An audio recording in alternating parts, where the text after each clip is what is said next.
I found it terribly difficult to carry all those shopping bags into the house, not only because they were heavy but also because of the delicate fake nails that I now had to cope with.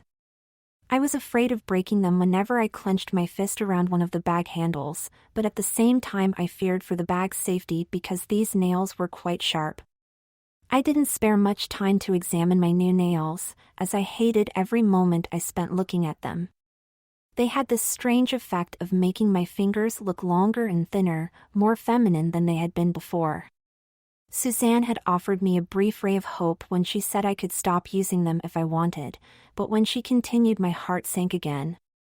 But only when your real nails grow back to a proper length, and then we can all go down to the nail salon, won't that be fun? Suzanne was speaking to the fridge as she packed various products onto the shelves. Yes, Mum, Kirsty and I said together as we put the last of the shopping onto the table.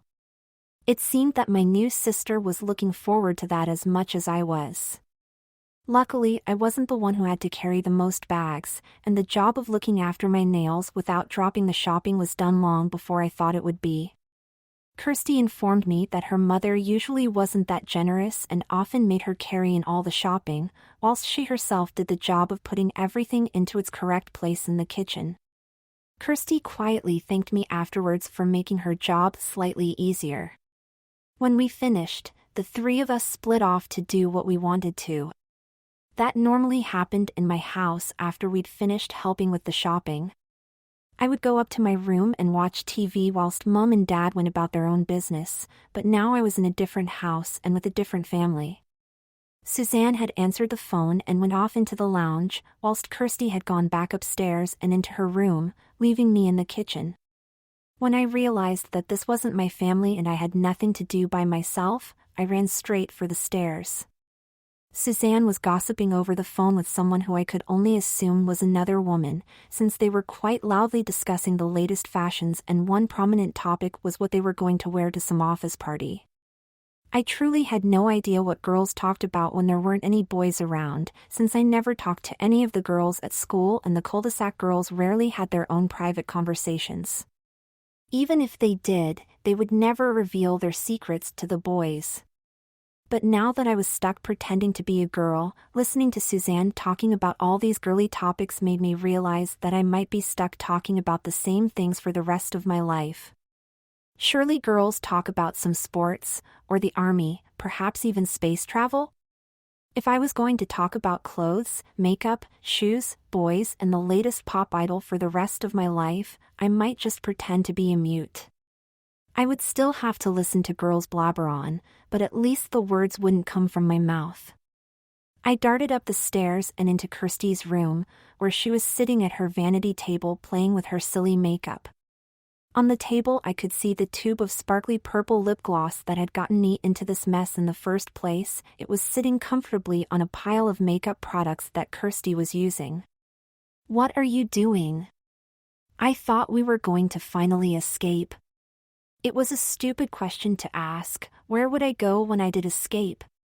Where would you go if you escaped? Kirsty said coolly while staring at me in the large mirror on the vanity table. I had no answer for her, so I just shrugged. Exactly. Kirsty fluffed at her face with one of those huge makeup brushes, the end of which was covered in some light pink powder. She put the brush down for a moment and looked over her shoulder, looking right into my eyes. "I'm sorry to say this, but your home is here now, as Lauren." Kirsty turned back to her table and continued doing her makeup, something I hoped I would not be doing myself in the future. "My parents can't just leave me," I said petulantly. "No, they can't, it would be illegal or something, and so they will eventually come looking. Until that time, why don't you enjoy being my sister for once? It can't be so bad." "It's not being your sister that's bad, it's being a girl," I muttered as I went and sat on Kirsty's bed and turned on the TV. Beside me were two outfits neatly laid out side by side, both were fairly pink dresses. The first dress, closer to Kirsty rather than me, was a silky light pink material covered in a white floral pattern. The bottom of the dress seemed to flare out quite a bit, and the edge was lined with some sort of thin white lacy material. The second dress, the one closer to me, was actually black underneath but decorated with a pink squares all over. I didn't know how else to describe it, so I checked the label to actually find out what it was called. It would have been awkward if Pam asked what I was wearing and I struggled to explain what she thought were my clothes. It was a 1960s style check dress by Yumi apparently. I couldn't help but think Kirsty had misunderstood Mom when she said, "Wear something nice." I thought she just meant get changed and wear something different, since the clothes I had on seemed pretty nice to me. Then again, I'm not exactly a fashion expert. "Isn't this a bit much?" I said. If Kirsty was going to make me wear something like this when I didn't have to, I had to stop her. When Mom says someone's coming over for tea, it really means we're having a little garden party. You'll learn that eventually. She grinned at the mirror and started brushing her hair idly. A garden party with just us and Pam? I thought garden parties had more people than that. Trust me, sis, Mom will invite more of her friends. Who do you think she's talking to on the phone? Kirsty said, as if reading lines from a script. This sort of garden party thing must happen quite often. I stood up from the bed and walked to the window, standing beside Kirsty at her girly table filled with girly goods. I was hoping a quick look outside would show me some dark rain clouds coming in, or snow piled high in the garden, anything to stop a garden party from happening. But the sky was clear, the sun was shining, and the grass in the garden was a vibrant green. Elegant white benches were waiting on the patio for a dozen ladies to come and sit on them. How many people will come? I asked. I figured 20 or so people couldn't all speak to Suzanne at once, so the spares would have to talk to Kirsty and me. I didn't want that. 4 or 5 of Mom's coworkers, Kirsty replied. She knew exactly what to expect. They'll all have tea in the garden together, we don't have to join them. But we're expected to say hello at some point. What if we don't? I asked. Then you can expect to be grounded by Mom. She's not my mom. Yes, she is, at least for a couple more days. Now will you please get dressed? Kirsty had briefly stopped doing her makeup and turned around in her chair to face me, so clearly saying that was quite important. Can't I just wear this? I motioned towards the black dress that I had been wearing most of the day. I had actually grown to like that outfit. Kirsty firmly stated no, without really explaining why, and then handed me the 1960s style dress, the one with a much more vibrant pink. I nodded meekly and slowly walked out of Kirsty's room and into my room, partly hoping that Kirsty would catch up to me and give me something less pink to wear. I slowly closed the door to my room, giving my sister some more time to come, but she didn't. I moved a chair in front of the door once again and wedged it beneath the door handle, something I imagined I would be doing a lot more unless I wanted Suzanne to see my obviously male groin. The black dress looked easy enough to just pull off, but things were made much harder when I heard a loud knocking sound, like wood hitting wood, and was suddenly knocked over by a hard object. I collapsed onto the ground with the black dress pulled over my head and a wooden chair on top of me. It quickly dawned on me that the door had been opened and my attempt at locking it had failed miserably, much like all of my recent attempts to escape the house. I struggled to pull myself from under the chair, and when I eventually got to my feet, I pulled the dress back down again so that it covered my crotch. When I looked up, I was expecting to see Suzanne standing there in complete silence, with her face turning a deep dark red and steam shooting out from her ears. I had made that assumption based on the fact that whoever was standing there was completely silent. It could only have been a psychopathic Suzanne. Once I successfully brought myself back to reality and actually looked up at the intruder, I found it was just Kirsty standing there. Her hand was covering her mouth as she struggled to hold in a quiet giggle, while her other hand was holding a flimsy black material that stretched down to the floor. I thought you were Suzanne, I said, exasperated. Mom is still downstairs, silly. Nice panties, by the way. Kirsty let loose a little snicker. I nervously tugged my dress down a bit further, but it wasn't needed. The tight black leggings and white cotton panties underneath had stayed in place, and successfully flattened any bulges. If it was Suzanne that had barged in, she wouldn't have seen anything out of the ordinary, but it was still quite embarrassing. "You haven't even started to get dressed. Is it such a hard thing to do?" Kirsty began berating me for being so slow to do what she claimed were the simple things such as getting dressed and doing my hair and whatnot. I had to remind her that I wasn't actually a girl and that all of this was incredibly hard to get used to, which she eventually agreed with. She decided it would be best if she did all the work and helped me get ready for our little garden party. "But what about you?" I asked, worried that I would be stopping her from getting herself ready. "I'm finished already, sis. Little events like these don't require that much work.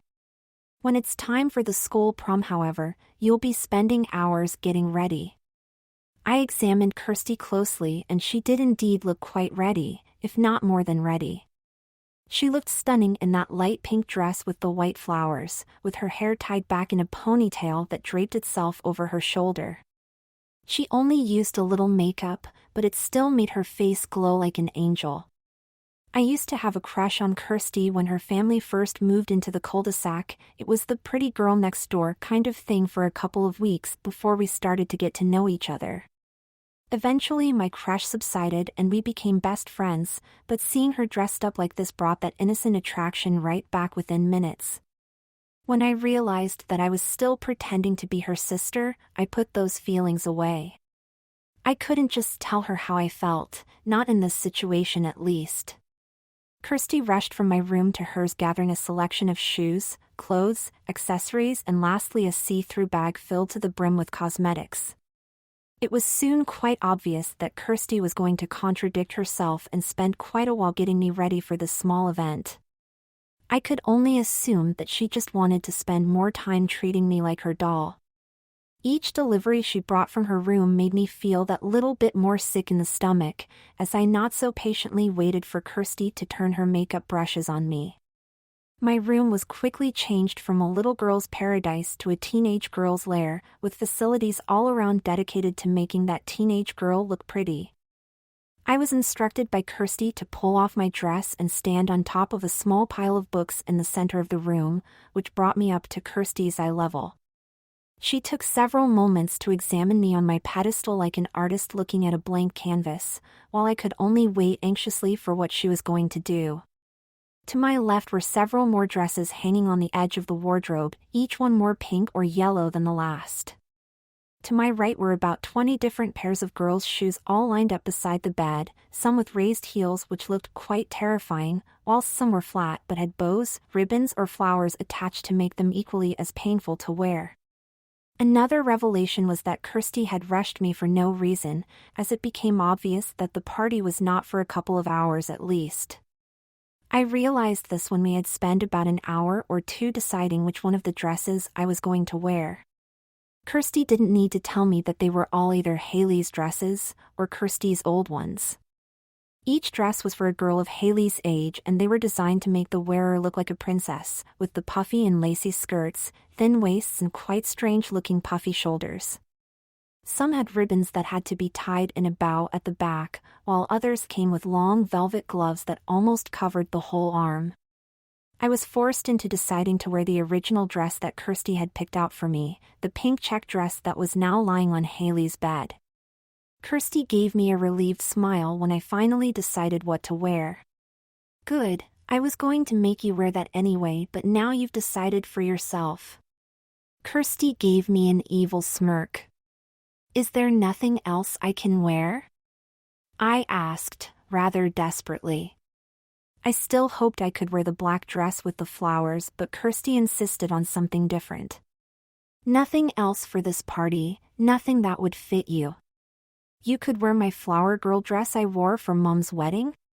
Kirsty asked, quite sincerely. I shook my head, knowing that a flower girl's dress would probably be girlier than any of the ones hanging to my left. When the decision was finally made to wear the pink check dress, I had moved to put it on myself, but Kirsty had held me in place on top of the pile of books and insisted that she follow through on her earlier decision to dress me herself. A condition of this was that I was not allowed to complain while she worked, and could only talk if it was important. I stood there obediently on the makeshift pedestal and raised my arms up when Kirsty commanded me to. She slowly lowered a soft velvety material over my head and let it drop over my body. It wasn't the dress like I was expecting, but some sort of long vest which fell down to my mid-thigh, just about covering my groin. I decided not to ask what it was, in case I incited the wrath of Kirsty. I didn't give the velvety vest much thought, because Kirsty was soon lowering the rougher material of the check dress over my head. It felt like some sort of wool or fur or something I couldn't describe, but whatever material it was better than the multitude of princess dresses waiting nearby. The dress fit me quite well, and was surprisingly comfortable, combined with the warm leggings and the velvety vest I was already wearing. Kirsty adjusted some of the fastenings to make the dress fit even better, constantly tugging on the bottom of the dress until she was satisfied. "Comfortable?" she asked. "I guess so, yeah," I replied. The honest truth, I had never felt more comfortable in girls' clothing during my short time as a girl. Apart from the color, it was better than the black dress. Thankfully, I didn't have to stand in one place for very long. Kirsty spent a couple of minutes fidgeting with the dress, flicking my hair this way and that before she finally told me to sit down on the edge of the bed. After standing for so long, it was such a relief to be sitting on something comfortable whilst Kirsty did all the work. She sat down on the floor in front of me, with the huge selection shoes either side of her, and politely asked me to raise my feet. I did so expecting to feel some girlish shoe slipped onto my feet, but that was the complete opposite of what I felt. It was instead a tugging feeling, the feeling of my leggings slowly being removed. I couldn't hold my tongue, so I blurted out to Kirsty, "What are you doing?" "They can't see my legs, remember." Kirsty gave me a thoughtful look and then a slow nod. "Yes, I know, I'm just replacing these with tights." "Don't worry." She continued pulling down my leggings, which were now at my knees with my white panties now in full view. "What if Suzanne comes in?" I continued, but Kirsty pressed her manicured forefinger against my lips to silence me like a child. Without replying, she gave my leggings one last tug and pulled them off, tossed them aside and walked to the chest of drawers near the door. Still without uttering a word, she pushed the chest of drawers in front of the door, effectively blocking it. It was much better than my stupid chair beneath the door handle plan. This was certain to stop anyone from coming in. Kirsty then sat down and grabbed the long, flimsy black item that she had come in with. "Better?" she asked. She pressed her finger to my lips just as I was about to reply, then said, "Nah, remember our rule." I gave her an annoyed grunt and crossed my arms, whilst she raised my feet again and started to pull the black flimsy object up my feet and up to my ankles. "If you don't want to be wearing leggings and tights all the time, we have to do something about the hair on your legs," Kirsty said as she pulled the black tights up my calves, taking turns in pulling each leg slightly higher. So that's what they were, tights. I watched curiously as the smooth nylon material stretched up my legs. It was much thinner than the leggings I was previously wearing, but no matter how much it stretched, it still remained black and opaque. I couldn't see any of my skin through the material. It was pretty cool. "Tonight, we'll do it tonight," Kirsty said. "Do what?" I asked. I wondered if she meant escape, but that plan was still on hold until we found my parents. "Remove it," she said, rather vaguely. I gave her a puzzled look. "The hair on your legs, silly. You know, shave it off, make your legs smooth and shiny like a girl's legs should be." She gave me a bright smile, as if it was something to be excited about. She must have sensed that I wasn't happy because she quickly reassured me that it was also quite necessary. Look, it's summertime, Lauren. Mom will get suspicious if you refuse to show your legs. Besides, if she did see your hairy legs, I don't think she'd realize what you really are. She would just end up shaving your legs herself, Kirsty said. Your legs were going to be shaved either way, so would you rather we did it or Mom did? What do you mean we? I asked suspiciously. You think I'd trust you with a razor? You haven't even started shaving. Kirsty had the right of it. I nodded meekly at her and listened as she came up with a plan while simultaneously pulling the tights up my thighs before they finally reached my waist. We'll stay up late tonight, just until Mom goes to bed. I'll knock on your door and then get the shaving things. When you hear me knock, sneak into my room and wait for me. Don't make any loud noises, Kirsty said as she pulled me up from the bed and made me hold up the hem of my dress, whilst she adjusted the tights around my waist. Why do we have to do it in your room and not the bathroom? I asked, thinking that most people shave in bathrooms. It's too risky, she said. Mom will eventually hear us in the bathroom. I just have to quickly sneak in and get the stuff, then sneak out. But why your room? I asked. Look, last night did you hear anything through the wall, in my room? She asked. I wasn't sure how it was relevant, but I shook my head. No, why? I asked. Exactly, Kirsty grinned. She pushed my hands aside, so that the dress fell back down. You couldn't hear anything because the walls in my room are really thick. I was watching TV for hours and neither you nor Mom could hear it. So Mom isn't going to hear us tonight unless we start shouting. Now, no more questions, just remember the plan. Once again we had conceived a plan, and when all other plans before had failed, I wasn't so sure this one was going to do much better. It seemed much less risky than our escape plans. The consequences of being caught were nowhere near as bad. The thought of having my legs shaved by Suzanne was enough encouragement to agree with this latest plot. I was instructed to sit back down on the bed and await Kirsty as she selected my shoes, and I sat down without complaint. I couldn't stop thinking about my leg hair, a strange thing to be obsessing over. As soon as we had come up with a plan to get rid of it, I couldn't help but notice the feeling of the nylon tights rubbing against my hairy legs. I had rarely been aware of the hair on my legs before, but now I was more aware of it than ever. It was like every single hair was shouting at me, "Don't let me go." Kirsty made me try on several shoes before she was happy. Every pair was Hailey's and they all fit me perfectly, which was satisfaction enough for me but not Kirsty. She kept on blabbering about the style of the shoe and how it fit with the outfit. Several times after trying on a pair of shoes, she would say, "This doesn't fit," as if it was some sort of puzzle piece.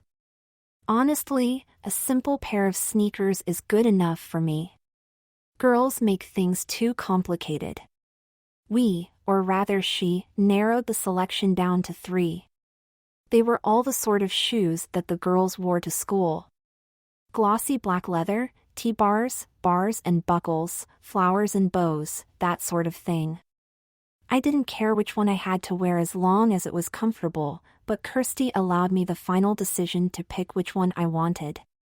I would have just randomly pointed my finger at a pair, but I decided to pick the pair of flat black shoes with a bow over the toes. Kirsty described it as a ballerina shoe and that it was a good pick, but I just picked it because it was somehow the least girly looking of the 3. The last step, or the last station as I had come to think of it after being shepherded through clothes and shoes, was the vanity table. After seeing Kirsty sit at her vanity table for ages, and after watching my mother at her own vanity table back home, I had come to think of it as a place that only girls were allowed to sit. As Kirsty ushered me towards the small pink cushioned chair, it became an incredibly daunting object, as if sitting on that chair in front of that table filled with hairbrushes and a vast supply of Kirsty's makeup would be the point of no return. My paranoid mind had decided for me that if I sat at the table, I would be a girl, end of story. It was much comfier than I expected. The cushion was quite soft and well, cushiony, since Haley had been away at camp and hadn't sat on it in a while. Looking at the mirror though, it would have looked like Haley was back and sitting down exactly where I was sitting. We had striking resemblance, Haley and me, almost to the point where she was considered the female version of me, and I was the male version of her. The similarity was slightly more obvious now when my hair was long, silky and smooth. There were still enough differences to make it clear to me that I was not Haley, for example my blue eyes to her brown ones, her slightly larger nose, my blonde hair to her brunette locks. My penis to her, you know. A part of me wondered if Suzanne was keeping me under her thumb because it was like having Haley back. She had referred to me as either Kirsty or Haley quite a few times during my stay, but I thought it was just accidental. I began to fear that she was somehow trying to turn me into Haley. Soon she would dye my hair brown, replace my nose and eyes, and remove my penis. Kirsty! I blurted out. I could see her in the mirror, standing behind me with a hairbrush in her hand. She jumped at the sudden sound of my voice. What? She asked, whilst holding a hand to her chest to recover from the scare. Do you think your mom is trying to turn me into Haley? I asked as I turned my head around to her. Don't be silly, Lauren, Kirsty said with a grin on her face. She placed her hands either side of my head and forcefully turned me to look at the mirror. Once she had me in place, she began brushing through my hair thoroughly. I mean it, don't I look like Haley now more than ever? I said. I guess so, but what has Mum done? So far it's only been me that's changed you, Kirsty said. It was true, Suzanne hadn't done anything yet except make me stay in her house and wear fake nails, plus the Minnie Mouse pajamas and the forced hair wash. Kirsty was the one who forced me into being a girl. She was the one who was deciding what I wore and what we did. Are you trying to turn me into Haley? I looked up at Kirsty in the mirror as she busied herself with my hair. Trust me, Lauren, the longer Haley is away at camp, the better. You have no idea how annoying she can be at home, Kirsty said. You don't want her back? I asked. Well, of course I want her back, silly, she is still my sister. But she'll only be back at the end of the holidays, when school starts. During school time I won't have to see her that much, so that's good. I nodded slowly. Talk of things happening at the end of the summer was starting to freak me out. What if I was still stuck here when summer ended? Kirsty, what will happen if I'm stuck here when you go back to school? I asked. Depends on your parents and the police really, I'm sure they'll pick you up soon, Kirsty said as she knelt down to the wall and turned on one of the plug sockets, then stood back up and placed the hairbrush back on the vanity table. I followed the wire leading from the plug socket and it came to some strange-looking tongs sitting in front of me. Are you sure you want them to come back? She asked. I think so, I said. I wasn't really sure if I wanted my parents back, but I knew that I'd be a boy again if they did come back. You always complain about how they treat you, Kirsty said as she then picked up the strange-looking tongs and fiddled with some of the buttons on it. When they come back, I can be a boy again. I don't care how they treat me, I said stubbornly. Just think about it, Lauren, you've had more fun in this home than you've ever had at your old home. Kirsty pushed the strange tongs closed around a couple of locks of my hair, giving my ears a quiet sizzling sound to listen to. I felt a faint sense of heat at the top of my head, which disappeared as Kirsty pulled the tongs away. She continued using the tongs, straighteners as Kirsty later described them, on every lock of hair that I had. If my hair wasn't already straight, it was now. The effect of the heat seemed to make my hair appear completely straight, smooth and shiny from root to tip. Kirsty ran her fingers through my hair over and over, pushing locks over that shoulder, that ear, tying them up, pinning them this way and that, before she went back to square one and let my hair hang loose. She grabbed a black hairband from her box of accessories and placed it on my head.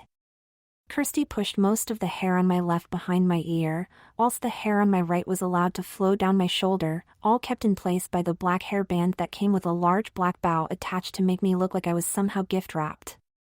"Now to put your face on," Kirsty said as she switched off the hair straighteners and turned my chair slightly so that she could stand in front of me and do my makeup. "Do I have to wear that stuff?" I whined at her. "You've let me dress you from head to toe and style your hair, why stop me now?" she asked. "I just don't like all that stuff." As my words came out, I started to sound more and more like a baby. "Stop being a baby, I'm only going to use a little bit. It's not like I'm going to make you look like Katie Price or Jodie Marsh." Kirsty had that smirk on her face that meant I couldn't really trust her on that. "Just close your eyes and I'll tell you when you're ready," Kirsty said as she sat down on the edge of the vanity table, with a pile of cosmetics at her side. I gave her a suspicious look, but it didn't faze her one bit. She simply smiled and pulled my eyelids closed with her middle finger and index finger. "Will it hurt?" I asked nervously. "Did it hurt when I put that lip gloss on you?" she replied with another question. "No, but..." I wanted to say that it did kind of hurt because she was on top of me at the time, but Kirsty placed her finger on my lips to shut me up. "Shush," she said. "Now let me work." Kirsty didn't go back on her word at all. She only spent about 10 minutes painting my face. It wasn't the hour of feeling slimy stuff smeared on my lips, or brushes prodding on my eyelids, or struggling not to giggle when a particularly ticklish brush was used under my chin. Kirsty spent about 5 minutes applying some sort of powder all over my face using a large brush. She repeatedly used the words foundation and powder because, as she had said, eventually I would be doing this myself. Next, I felt the familiar feeling of something being dragged across my lips. It wasn't the lip gloss from before, but something more solid. Kirsty called it lip balm, and that it somehow made my lips look healthier and smoother without using lip gloss. Kirsty claimed it was an essential item for any girl as they moved into their teens, so she forced me to carry the small blue tube of lip balm wherever I went in the future, including the small garden party that we were going to have. The hardest part of my little makeover was when Kirsty did my eyes. She had casually picked up a black tube, unscrewed the top and raised the brush slowly to my eye. I instinctively dodged her by jolting my head to the side, and from that point on it was a struggle for both of us. Kirsty had done this herself so many times, but now that someone was being so uncooperative with her, she couldn't stop herself from showing her anger. "Stay still," she shouted. It wasn't like a raging lunatic shout, just an angry or irritated raised voice shout. Even so, it still made Suzanne come rushing up the stairs to knock on the door. "Girls? Girls? Is everything all right in there?" Suzanne asked anxiously. "Yes," Kirsty and I shouted back. We hoped our combined voices would be powerful enough to reassure Suzanne. "What was that shouting about?" Suzanne asked. She spoke slowly and carefully, as if she was buying time until the police arrived to ram the door down. "We were playing tag," I said in nervous voice, thinking that the words "stay still" would often be said when playing tag. "With mascara," Kirsty added. It was a few moments before Suzanne replied. "Playing tag in such a small room. Girls, what's going on in there?" Suzanne began to turn the door handle. "I'm coming in." "No," Kirsty shouted whilst I nervously backed away into the corner. The shouting and rejection only seemed to encourage Suzanne more. She turned the door handle and pushed the door into the back of the chest of drawers that we had used to block anyone from trying to get in or out. "Why is this door blocked? Girls, open this door," she shouted. Suzanne continued to struggle with the door. Kirsty stood her ground whilst I knelt down behind the vanity table chair, fearing a beating of some kind. "Is there a boy in there? Are you hiding a boy in there?" Suzanne was getting angrier with every push she gave the door. Eventually she had pushed the blockage far enough to open the door slightly, but she could only see Kirsty from the angle. "Kirsty Jane Allingham. Open this door right now," Suzanne screamed at her daughter.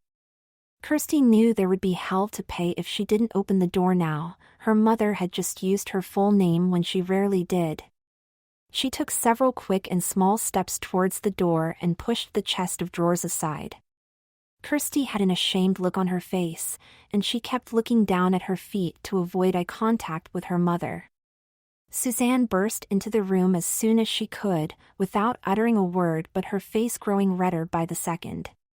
She began to search the room for this intruder, checking beneath the bed, under the sheets, in the cupboard, behind the door, but she found nothing. When she turned on me, I feared the worst. Suzanne walked up to me, but her expression quickly calmed from psychopath back to caring mother. "Lauren, darling. Do you mind?" Suzanne looked past me and at the vanity table, but I still had no idea what she meant. Kirsty stepped to my side, grabbed me by the arm and pulled me out of her mother's way. Suzanne bent over and leaned on the small chair that I had been hiding behind. She checked the small space beneath the table and again found nothing. She turned back to Kirsty and I and waited for an explanation, but all we could do was smile shyly at her. It was then that I realized that we actually didn't have anything to hide from her. I mean, before she would have seen my hairy legs, but not now, not when they were encased in silky nylon tights. I guess we just got scared. When Suzanne started shouting, we must have assumed she knew something was happening, so we tried our best to stop her from getting in. "You girls are just too adorable. I know you're up to something. I don't know what it is, but I'll soon find out." Suzanne bent down and gave both of us kisses on the forehead, before she rested her head between Kirsty and I and gave us one big hug. Her raging bull moment was over now, and she was back to being the lovely and caring Suzanne. "The ladies will be over in about half an hour, and it looks like there will be 2 well-dressed girls here to greet them." Suzanne nodded to herself and gave us a proud smile. "I've invited Emma's mother to come, Kirsty, so you might want to say hello to her ahead of your sleepover." Suzanne stepped into the doorway and gave us one last smile before she headed downstairs.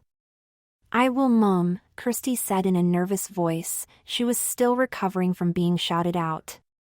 Suzanne was always a very caring and loving lady, but now I knew that I should never push her buttons like that ever again. "Who's Emma?" I asked her. "My best friend, from school. Mum knows her mum from work." Kirsty nodded slowly. "And you're having a sleepover?" "Oh, don't worry about that. You'll be long gone and living as a boy by the time that sleepover comes about," Kirsty said. Kirsty closed the door to the room and left it unblocked after I explained that we had nothing to hide. We both took a while to calm down after that, before I was once again seated at the vanity table and Kirsty was holding the mascara. She was much more patient this time as we continued to struggle with my nervous dodges and blinking. Kirsty eventually had to hold my head in place with one soft hand whilst the other hand was stuck to the other side of my face, holding the mascara in front of my eye. She instructed me to blink so that my eyelashes would brush the mascara instead of the other way round. Kirsty decided it was the only way that she could put mascara on me, at least until my eyes got used to seeing something coming so close to blinding them. The thought of my eyes getting used to mascara added another load of fear to my ever-growing supply. The feeling of that extra weight on my lashes was annoying at first. I just couldn't stop thinking about it, and how different it was to everything else. All the other makeup was hardly noticeable to me, but the mascara was always so obvious. Following a fresh dose of coconut perfume, I was ready. Kirsty led me back into her room and stood me in front of one of her full-length mirrors. I stared at myself for a while, examining every inch of myself until I was satisfied, but I couldn't get comfortable whatever I tried. Yes, the clothes were incredibly comfortable, but every time I looked at myself it was like my identity was just disappearing. It was like I was really Lauren and the imaginary person was Ian, the boy who used to live next door. I gave my reflection a shrug and pouted, something I had started to develop after acting like a girl for this long. Whenever I was sad about something, I couldn't help but pout. I stuffed my hands in my pockets, only to find that I could only fit my fingers into the pockets. I fidgeted with my appearance a couple of times, standing this way and that, putting my hands by my sides, in my pockets, behind my back, but nothing seemed to look right. Eventually, I just stuffed my fingers into my pockets, let my arms go limp, and gave the mirror a displeased huff. Kirsty stepped closed and wrapped her arms around my chest, her head resting on my shoulder. She smiled at my reflection, an obvious ploy to get me to smile back, but I could only manage to give her a tiny smirk. "What will make my little sister happy?" she asked. "My old life back," I said, sounding on the verge of tears. "If you have fun tonight, will you promise to stop being so sad and start enjoying being Lauren?" Kirsty asked. She withdrew her hands from around me and picked up something gold and shiny from her desk. "I guess I can try," I said, whilst watching Kirsty suspiciously in the mirror. "Good," Kirsty said as she appeared behind me again. She lowered a thin golden necklace over my head. Her manicured nails tickled the back of my neck as she clipped the two ends of the necklace together. Hanging from the necklace was a small, delicate golden heart, which Kirsty adjusted to sit perfectly at the bottom of my neck. Kirsty checked me over one more time, moving my hair back and forth before she finished and placed her hands on my shoulders, giving them a gentle squeeze. "I guess we're ready," she said. Kirsty took hold of my hand and pulled me out of her room. As soon as we got downstairs, Suzanne had pushed us into service. There was definitely no chance of just coming down to say hello. Kirsty and I had to carry out trays of biscuits to the garden until the round table on the patio was filled with little treats, cups and saucers and pots of milk. Suzanne had placed 5 matching chairs around the table, so the benches were left scattered around different ends of the garden.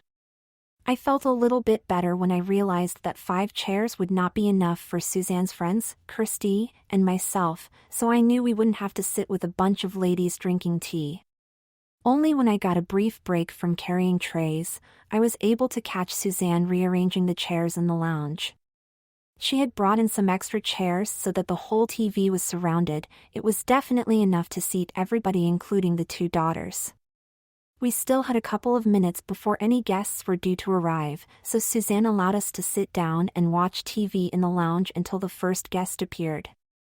She also forbid us from going back upstairs, preventing us from running off should Suzanne want us to sit down with her.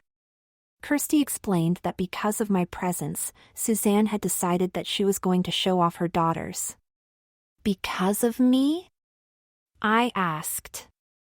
"Well, not because of you personally, but because you being here means Mum has 2 daughters to show," Kirsty said. "Mum had a small gathering a couple of weeks ago, just after Haley had gone to camp.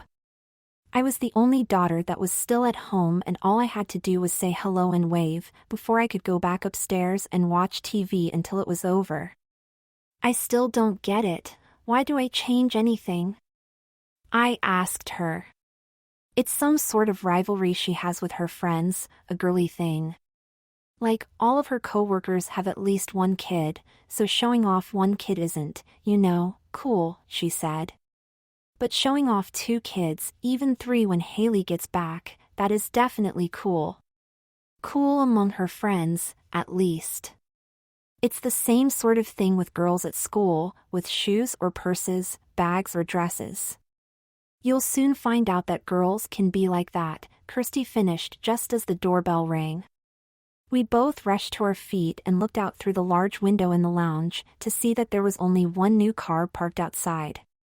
Kirsty turned me to face her and then went through some basic things such as what to say and what to do. I was to place my hands on my lap when I was sitting down. If drinking something, I would only take small sips. If forced into a conversation, I would speak gently, giggle when appropriate, and always remember my manners. If you start to struggle, just look around the room at what everyone else is doing and try to copy them. The ladies will find you to be quite cute if they think you're trying to take after them. If you can't do that, just sit quietly, say little so they'll just think you're young and shy, and let Mom put her arm around your shoulders and boast about how adorable you are. Kirsty gave me a big hug as if to fill me with confidence. What about you? I asked. Were you listening to me? I know all of this stuff already, sis. I'll be fine. All of Mom's coworkers know me, apart from Pam, who you met today. You won't have to worry about me at all right? Kirsty was quick to comfort me. I'll be right next to you if you need help. After the pep talk, Suzanne instructed us to wait in the doorway whilst she opened the door. My ears became filled with ecstatic hellos, kisses on the cheeks and the jingling of jewelry when the two coworkers hugged. I was so glad to be invited over, Susie, thank you. So why weren't you at work today, huh? Said a jolly voice from the doorway. She was yet to step inside the house, so I still couldn't see who it was. I knew at least that it didn't sound like Pam. Come in, Suzanne said cheerily. I've been looking after my daughter for the day. I did phone in, you know. A rather chubby woman, about the same height as Suzanne, stepped through the door. She was dressed in a smart blue business suit, and I could hear the sound of her fashionable black heels clicking on the floor. It was a familiar look that my mom had always worn to work. This woman must have come straight from her office in London. You must remember my darling Kirsty? Suzanne directed Kirsty to step forward. The chubby businesswoman stepped forward and gently took Kirsty's hand in her own. She didn't shake it, but she simply held it gently whilst she smiled at Kirsty with her overly painted red lips. So good to see you again, Kirsty. How have you been since we last met? She asked politely. Very good, thank you, Mrs. Johnson. How are you? Kirsty gave the woman a giddy girlish smile. After seeing you, better than ever, Mrs. Johnson laughed. Kirsty gave me a nudge in the arm and we both forced a giggle. Kirsty's giggle was louder than mine. Mrs. Johnson turned to me and stepped closer. This is my second eldest, Lauren. Lauren, this is Mrs. Johnson, one of my friends from work, Suzanne informed me. She seemed slightly uncomfortable having Mrs. Johnson so close to her daughters. Her look then made me uncomfortable. Mrs. Johnson began to raise her hand to mine. I smiled shyly and held the woman's hand just as Kirsty had done. Her hand felt oddly slimy, so that explained why I could see Kirsty rubbing her hand against the wall in the corner of my eye. Very nice to meet you, Mrs. Johnson. I forced myself to give her a more confident, shining smile. Kirsty had told me to make a good first impression with the ladies. What a delight it is to finally meet you, little one. Why has your mother kept such a beauty from our eyes? Mrs. Johnson grinned down me. The overwhelming smell of her perfume filled my nose, and it was such a disgusting smell that it almost made me throw up. I gave the woman an uncomfortable shrug and was about to mumble out some sort of answer, but Suzanne interjected. Lauren likes to spend a lot of time with her girlfriends from school, don't you, dear? She said. I nodded slowly to confirm the story. Ah, another little Miss Popular just like her big sister. I should have known, Mrs. Johnson snickered.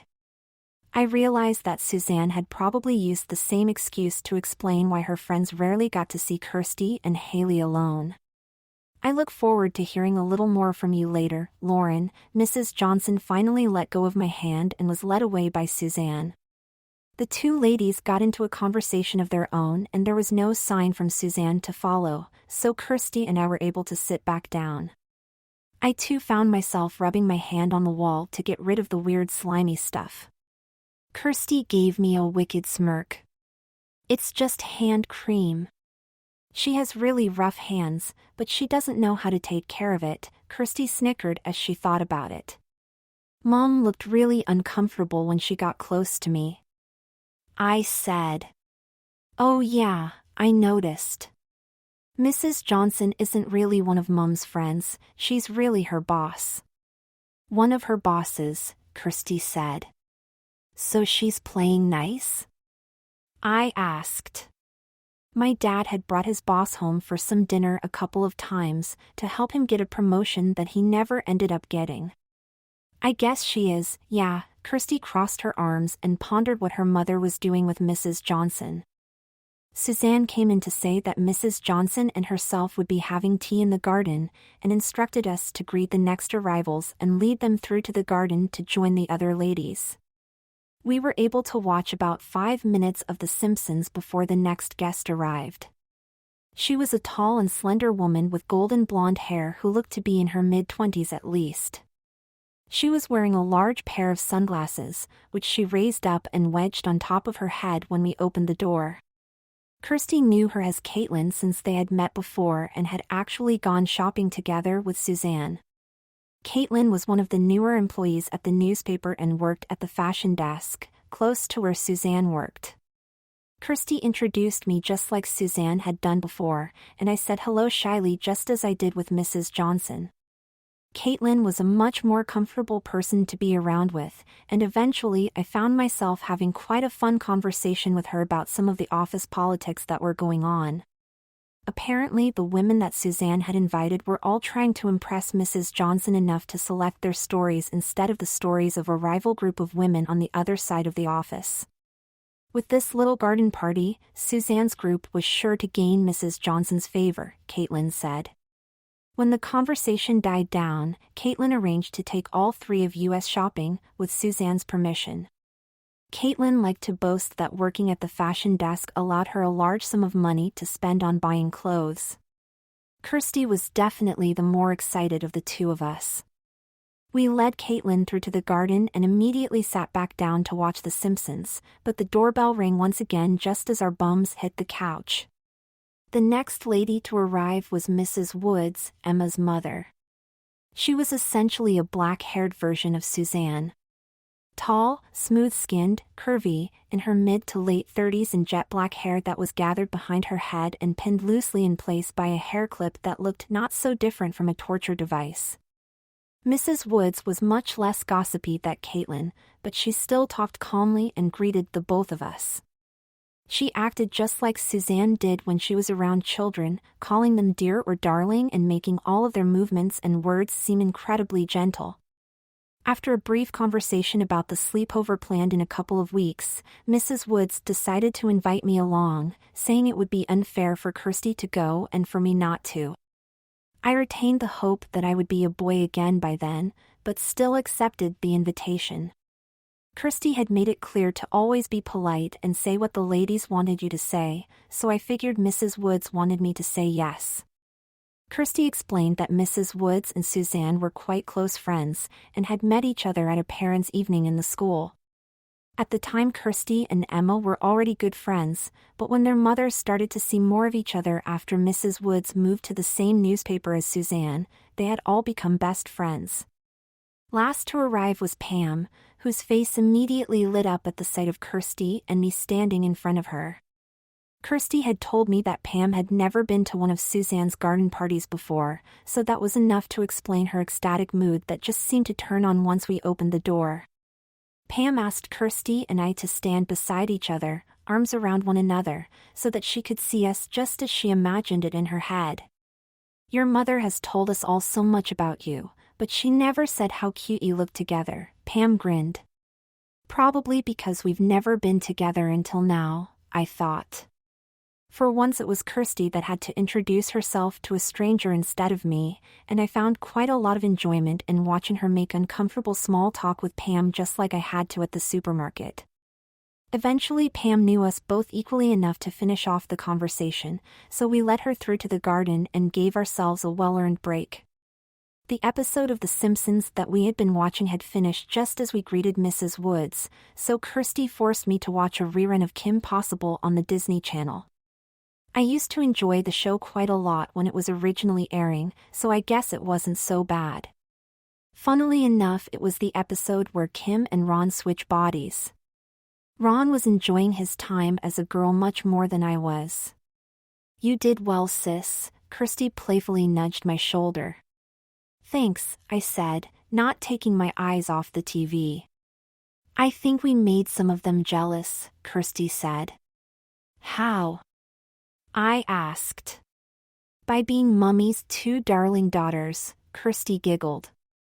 I guess it was kind of fun, I couldn't help but smile.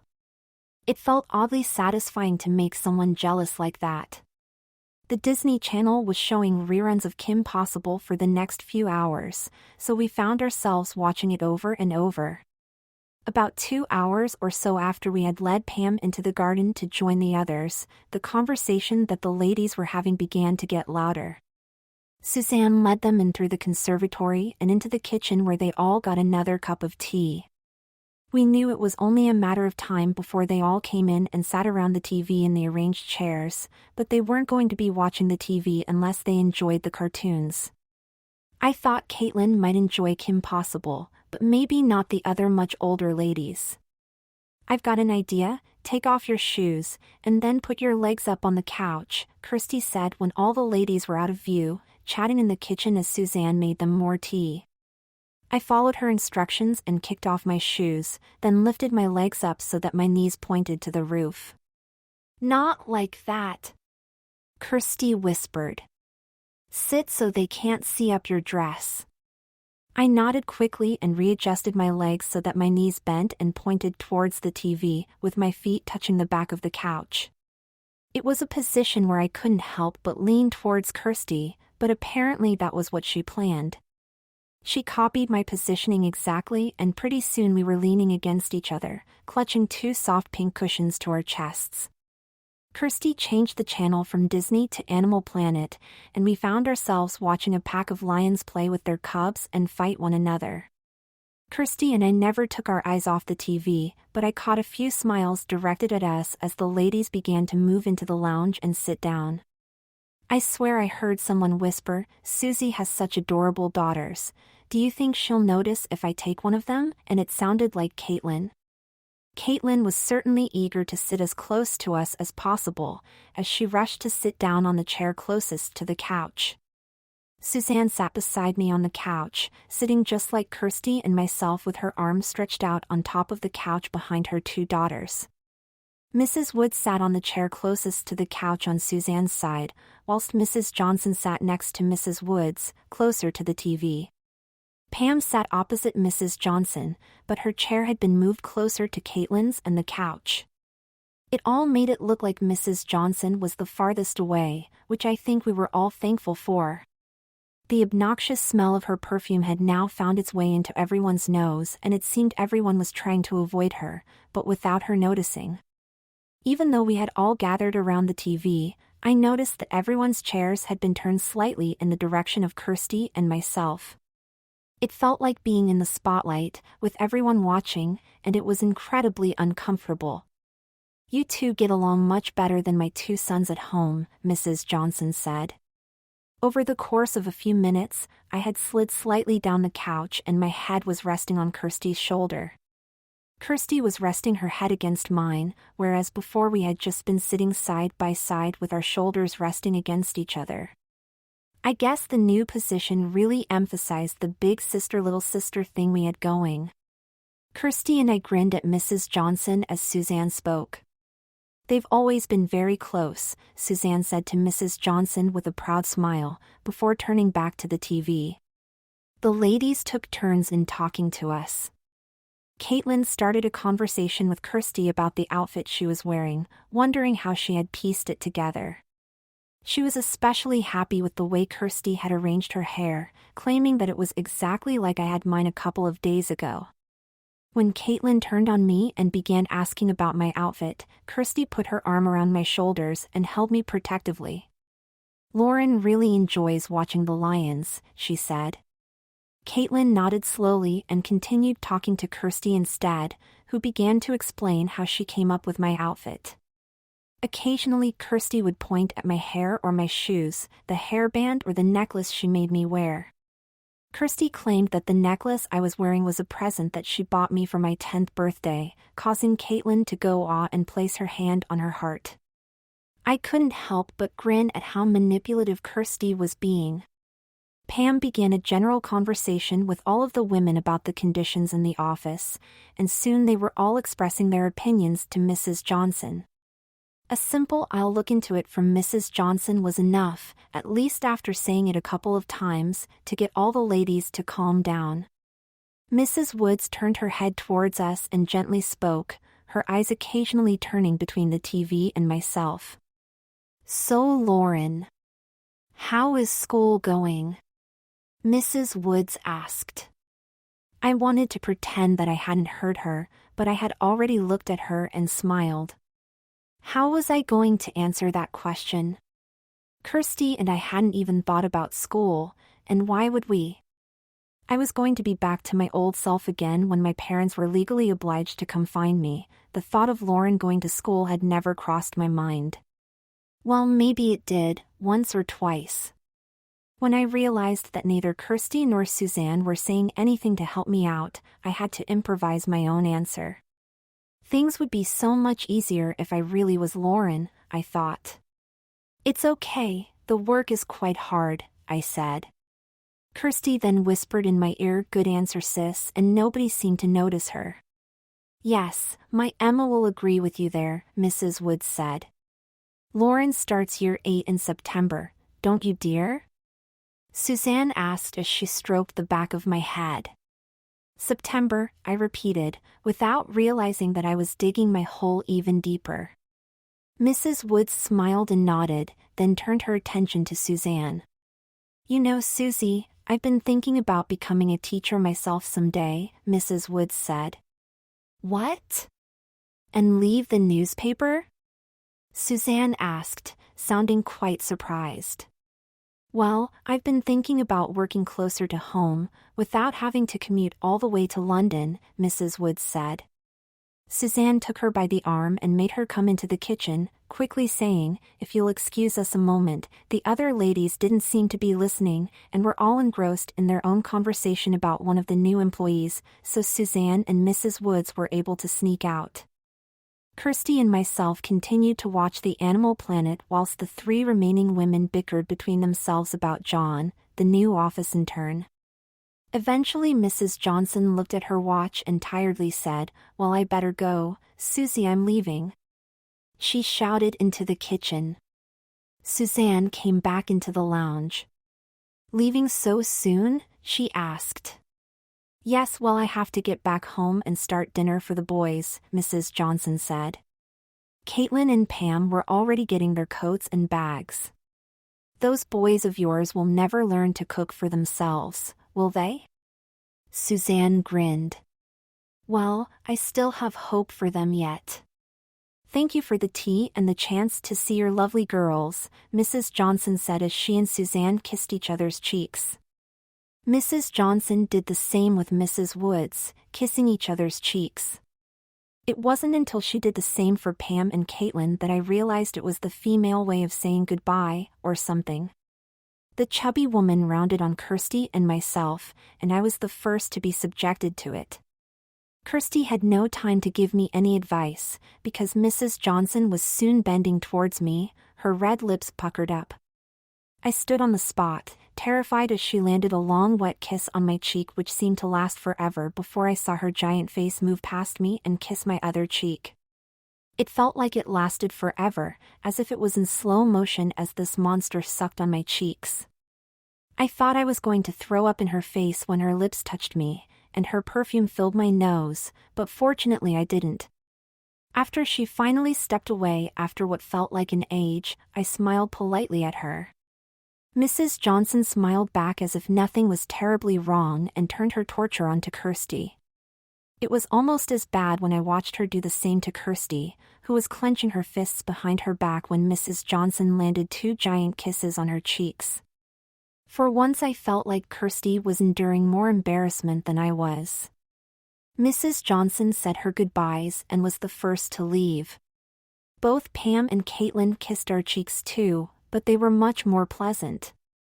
Both women were wearing nice perfumes, and it didn't feel like they took a piece of my face with them when we kissed goodbye. They were both very delicate about it, in contrast to Mrs. Johnson. It was really good meeting you too, I hope to see you both again soon, Pam said as she left, and we waved her off. Caitlin bent down and hugged Kirsty and myself together before she left, and kissed our cheeks once again as if she hadn't already done enough. Kirsty has my number. Get back to me about that shopping trip, won't you?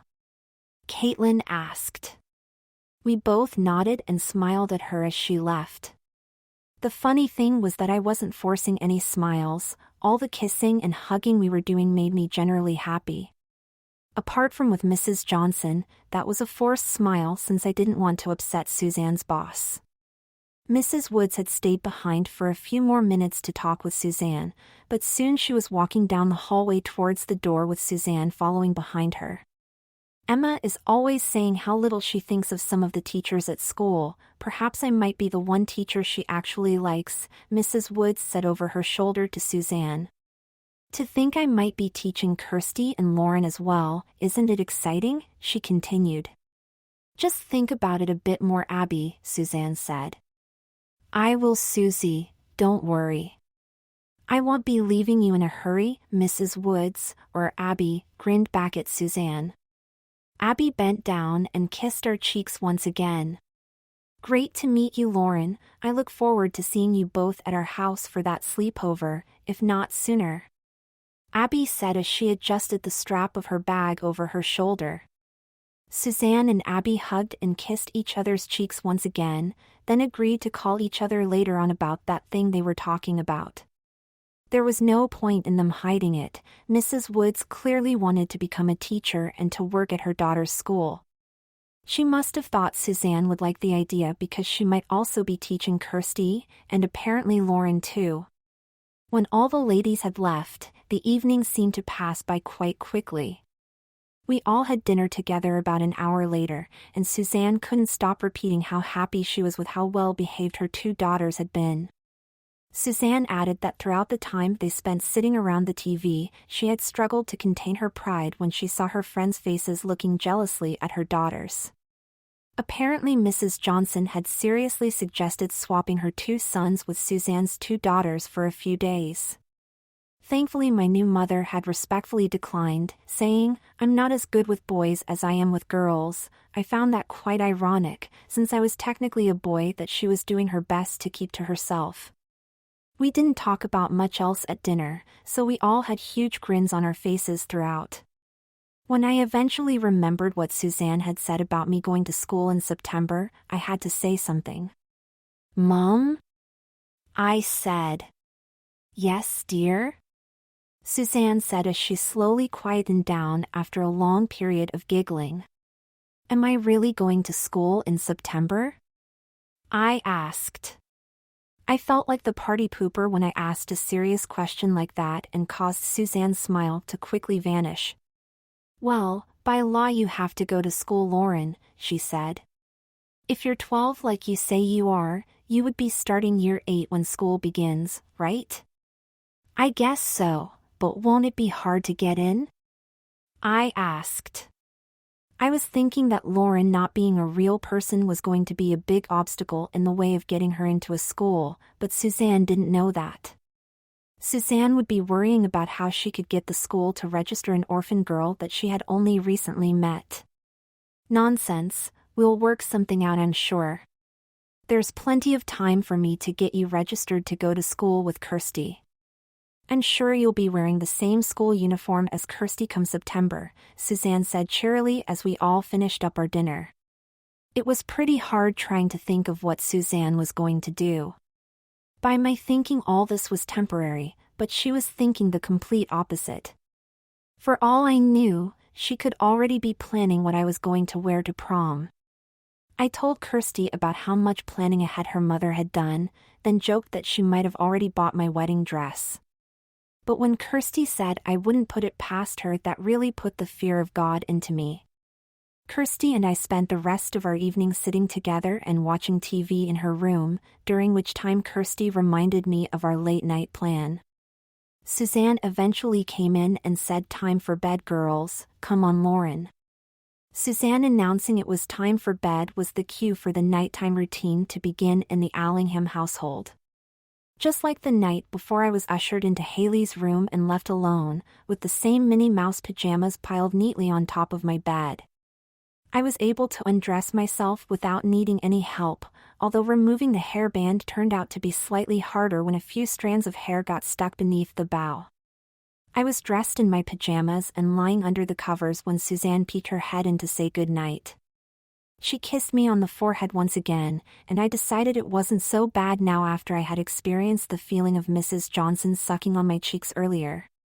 The lights inside and outside the room were turned off, but it was nearly an hour I had to wait before I heard the quiet knocking on the door.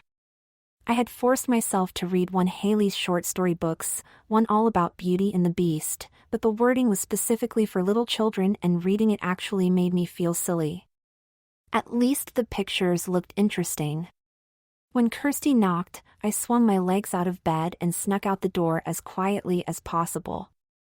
Kirsty had left the door to her room wide open, so I tiptoed through the doorway and sat down on her bed. My new sister took about 10 minutes to come back with all of the supplies that she claimed we would need. She brought in several mugs filled with water, a small plastic basin, several thick towels and a white squeezy bottle. I struggled to make out what it was because Kirsty had only left a small lamp turned on. "Where's the razor?" I asked.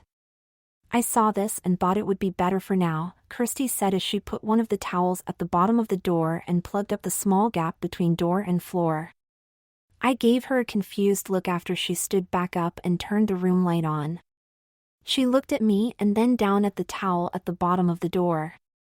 "It's so Mom won't see light in my room if she walks past." I nodded slowly. "So what is that stuff?" I asked, pointing at the white squeezy bottle. "Hair removal cream," Kirsty said. "Now off with those bottoms." I pouted at her and pulled down the loose-fitting pink pajama bottoms. "My hair will grow back though, right?" I asked her as I tossed the bottoms behind me and onto the bed. Kirsty snickered at me and nodded. She was soon squirting the white cream into her hand and spreading it all over my legs whilst I sat on the edge of her bed helplessly.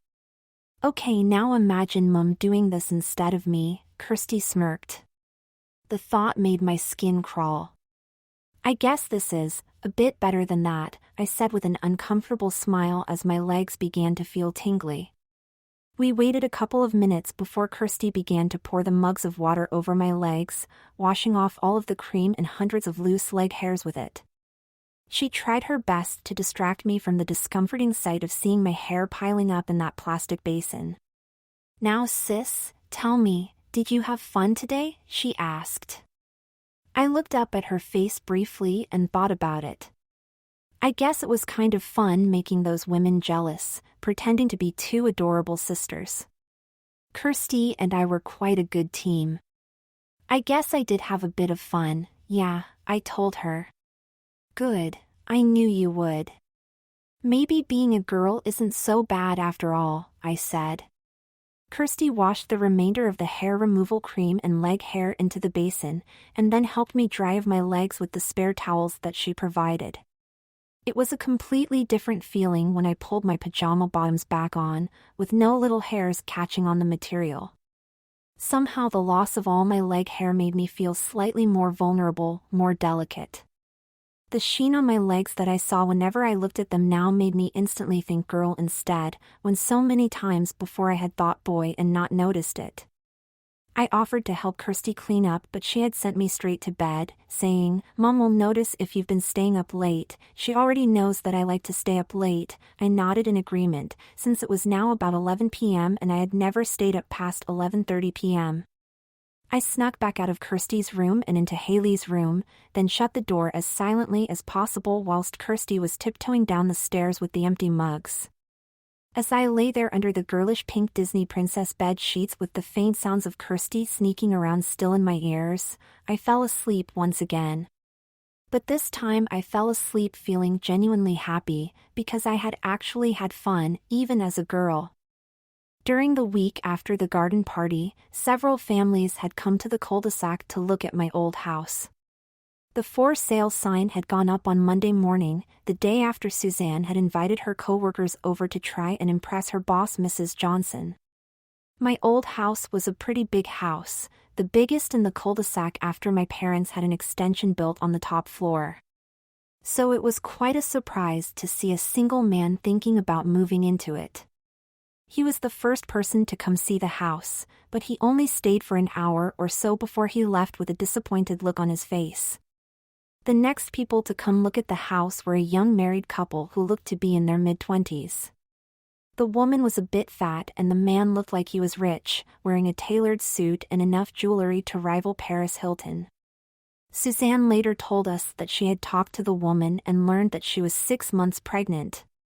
However, my pretend mother wasn't able to remember much else of the conversation she had with the young couple, as her mind had wrapped itself around the idea of being able to babysit for them. By Tuesday, 4 other families had visited the house, 2 of which had made firm offers that were yet to be accepted. After the garden party, Suzanne decided that I wasn't going to run away anytime soon, so she allowed me to go outside with Kirsty a couple of times. Each time we were allowed out, Kirsty and I walked to the nearby park where Lauren and Kirsty supposedly met. We found it to be a nice place to relax and get away from what was turning into quite a stressful situation at home.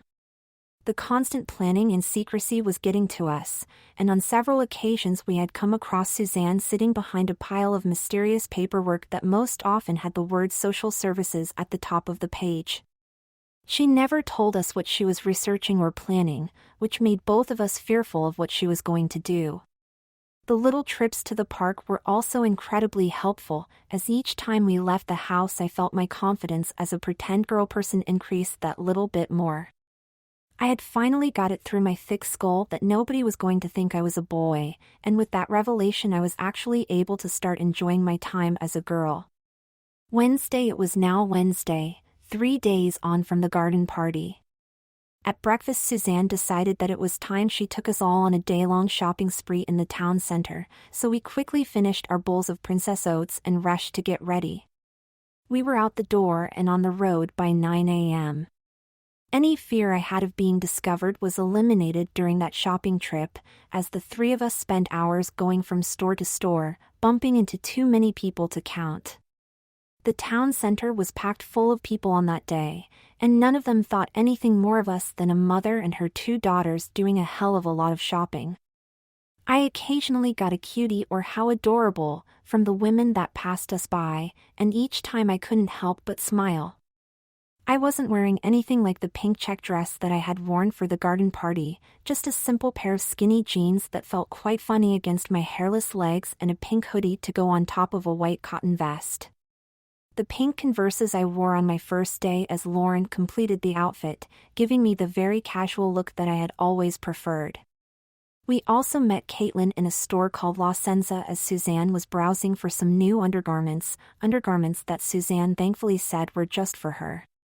Caitlin joined us for the next 2 stores that we visited, and paid for 3 different pairs of shoes that I never thought I would wear. Each of them had raised heels and didn't exactly do the job of covering your feet, so I didn't really see the point of them. Suzanne had wanted to buy me my own wardrobe of girly clothes for a while, but I never realized how much she was actually going to buy. It seemed more like she was buying me 3 of 4 wardrobes worth of clothes, instead of just 1. We actually had to ask 3 male shop assistants to help us carry everything to the car, and even then we weren't sure if all the bags would fit inside it. I ended up sitting in the back seat with some bags placed either side of me, some packed around my feet at the bottom of Kirsty and Suzanne's seats, and 4 shoeboxes piled on top of my lap. Caitlin had decided to continue her own shopping spree, and said goodbye by giving all 3 of us hugs and kisses. I assumed that with all the bags of shopping packed into the car, we would be going straight home, but Suzanne only drove for about 5 minutes before she was parking the car in another multi-story car park on the other side of town. It was a struggle to get out of the car without stepping on some new clothes or crushing a shoebox, but with the help of Kirsty I was able to get myself out. Suzanne explained that she was planning on going straight home after the shopping spree, but when she discovered that the Claire's store was closed in the town center, she changed her plan and decided to go to the Claire's store on the other side of town. As we walked along the pavement towards the Claire's on the high street, Kirsty repeatedly told me to just be calm, and after the leg shaving, I thought this would be the next step for you. I of course had no idea what she was talking about, so I just thought Suzanne was eager to getting something from this store that she couldn't find in the town center. I wasn't sure what Suzanne wanted to get, but when she casually said as we walked, "Kirsty told me you really wanted this done, Lauren, so I thought we could get it done today." I looked up at her and wondered what she meant. I couldn't remember asking Kirsty for anything, apart from a life where I could live as a boy and be happy. Without knowing what awaited me at Claire's, I continued to walk between my fake mother and sister. I guess I was just enjoying being able to walk in public without having to hold Suzanne's hand, but that all changed when we arrived at the store entrance. The inside of Claire's was bustling with a dozen women and teenage girls, with the odd man standing around them waiting to go home, but that wasn't what caught my eye first. The first thing I saw, or rather the first person I saw, was a black-haired girl sitting in what looked like a less scary version of a dentist's chair. There was a female shop assistant dressed in a mostly black uniform, with white latex gloves over her hands. They seemed to be talking to each other and looking at several shiny objects that sat on a small table beside the chair. At first glance, I thought the shop was some sort of trendy dentist. You know, to make going to the dentist a bit less scary and a bit more appealing. But on second glance, I saw what looked like some sort of gun sitting on another small table next to the chair. The sight of the gun was enough to set off the alarms in my head and make my feet stop on the spot in front of the store. "Get what done?" I asked. Suzanne and Kirsty stopped in their tracks and turned to me in puzzlement. "Get your ears pierced, dear. Kirsty said you really wanted it done sooner rather than later," Suzanne said, a smile slowly growing on her lips. Get my ears pierced? What was Kirsty thinking? I went along with the leg shaving because she said it was only temporary until my parents came back, but this? This was almost permanent. "I don't want to get my ears pierced," I stuttered out. Suzanne and Kirsty seemed to just think I was being dramatic and trying to delay. They didn't know that I really didn't want to get my ears pierced. "I promise you, sis, it doesn't even hurt," Kirsty said as she took my hand. "Lauren, honey, your sister is right. It'll all be over in a few seconds, and when it's done you'll look even more beautiful than you do now," Suzanne said as she took my other hand and gently began to pull me into the store with the help of Kirsty. We walked into the store hand in hand and began browsing all the different options available to young teenage girls wanting to get their ears pierced. Unfortunately, there wasn't a section of the store for teenage girls who didn't want to get their ears pierced, let alone teenage boys pretending to be girls who didn't want their ears pierced. I soon found myself sitting in the same sort of dentist chair that I saw just before I walked in. The black-haired girl was still sitting in her chair just a few meters away from myself, and still talking to the shop assistant. She smiled at me when she saw I was looking, so I gave her a nervous smile back and a little wave just before my view of her was blocked by a shop assistant sitting down on the chair beside mine.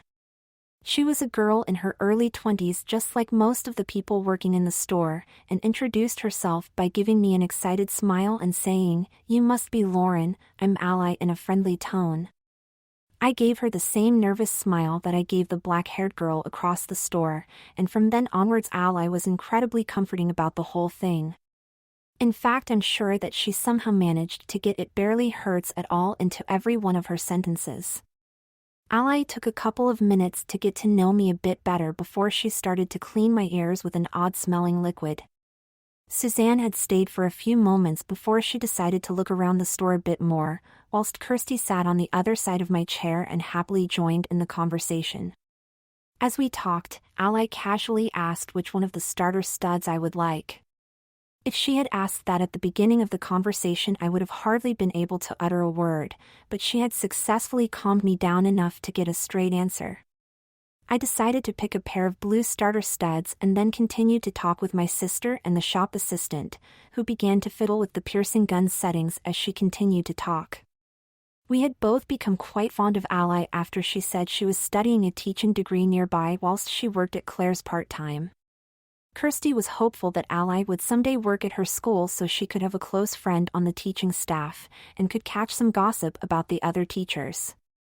There and then, in the heart of the conversation, Ally gently held my ear in place, positioned the piercing gun, and without hesitation she pulled the trigger. I felt a sudden pinch on my ear, or the feeling of an elastic band snapping against my skin, and then it was gone.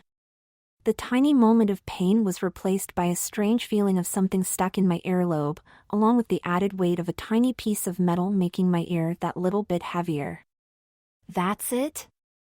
I asked Ally whilst looking between her and Kirsty.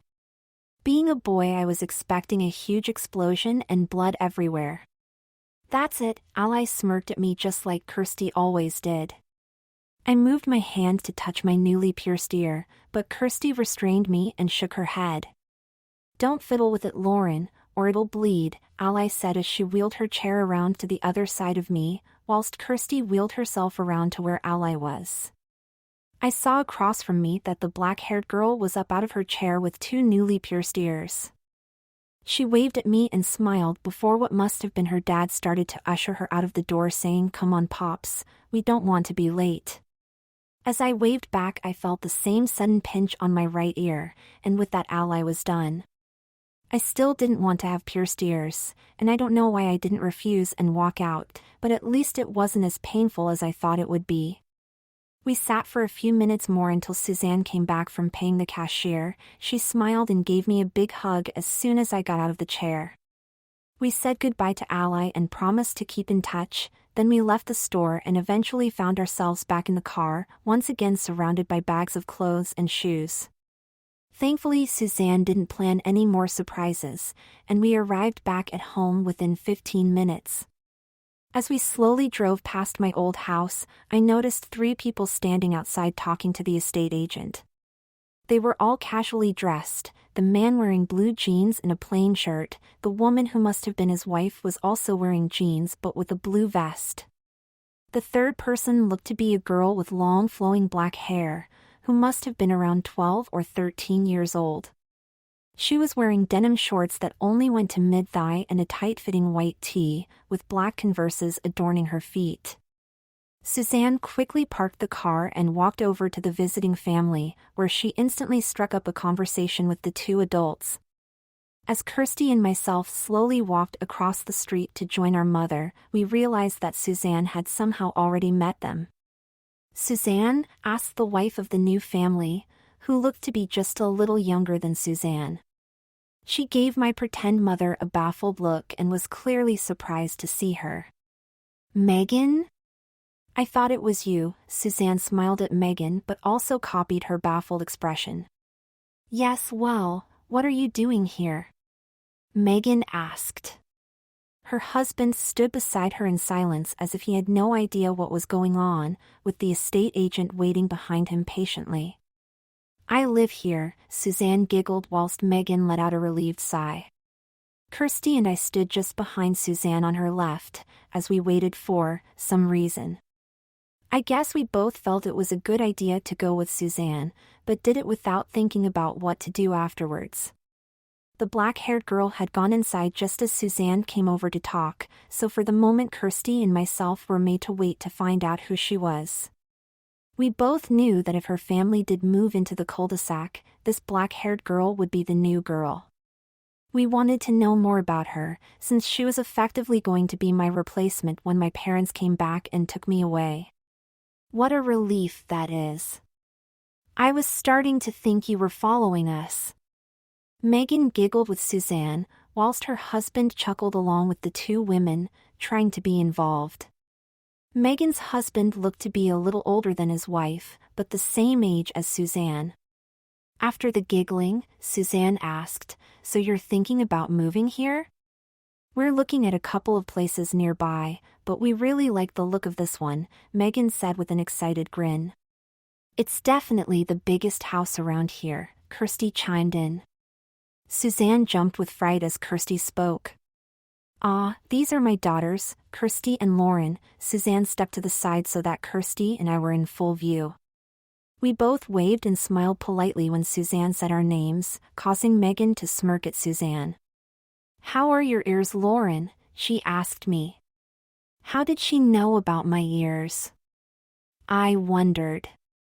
I mean, there wasn't anything that I could think of that would tell a complete stranger that I'd just had my ears pierced. "They're fine now, a bit sore and itchy though," I said. "I know exactly what you mean, I couldn't stop fidgeting when I got mine pierced," Megan said. We all heard the flush of the toilet sounding from inside my old house, and then the opening and closing of a door, before the black-haired girl walked back through the front door of my old house. She was fussing with her hair as she walked towards us, but when she looked up and saw me, her steps slowed and she gave everyone a confused look.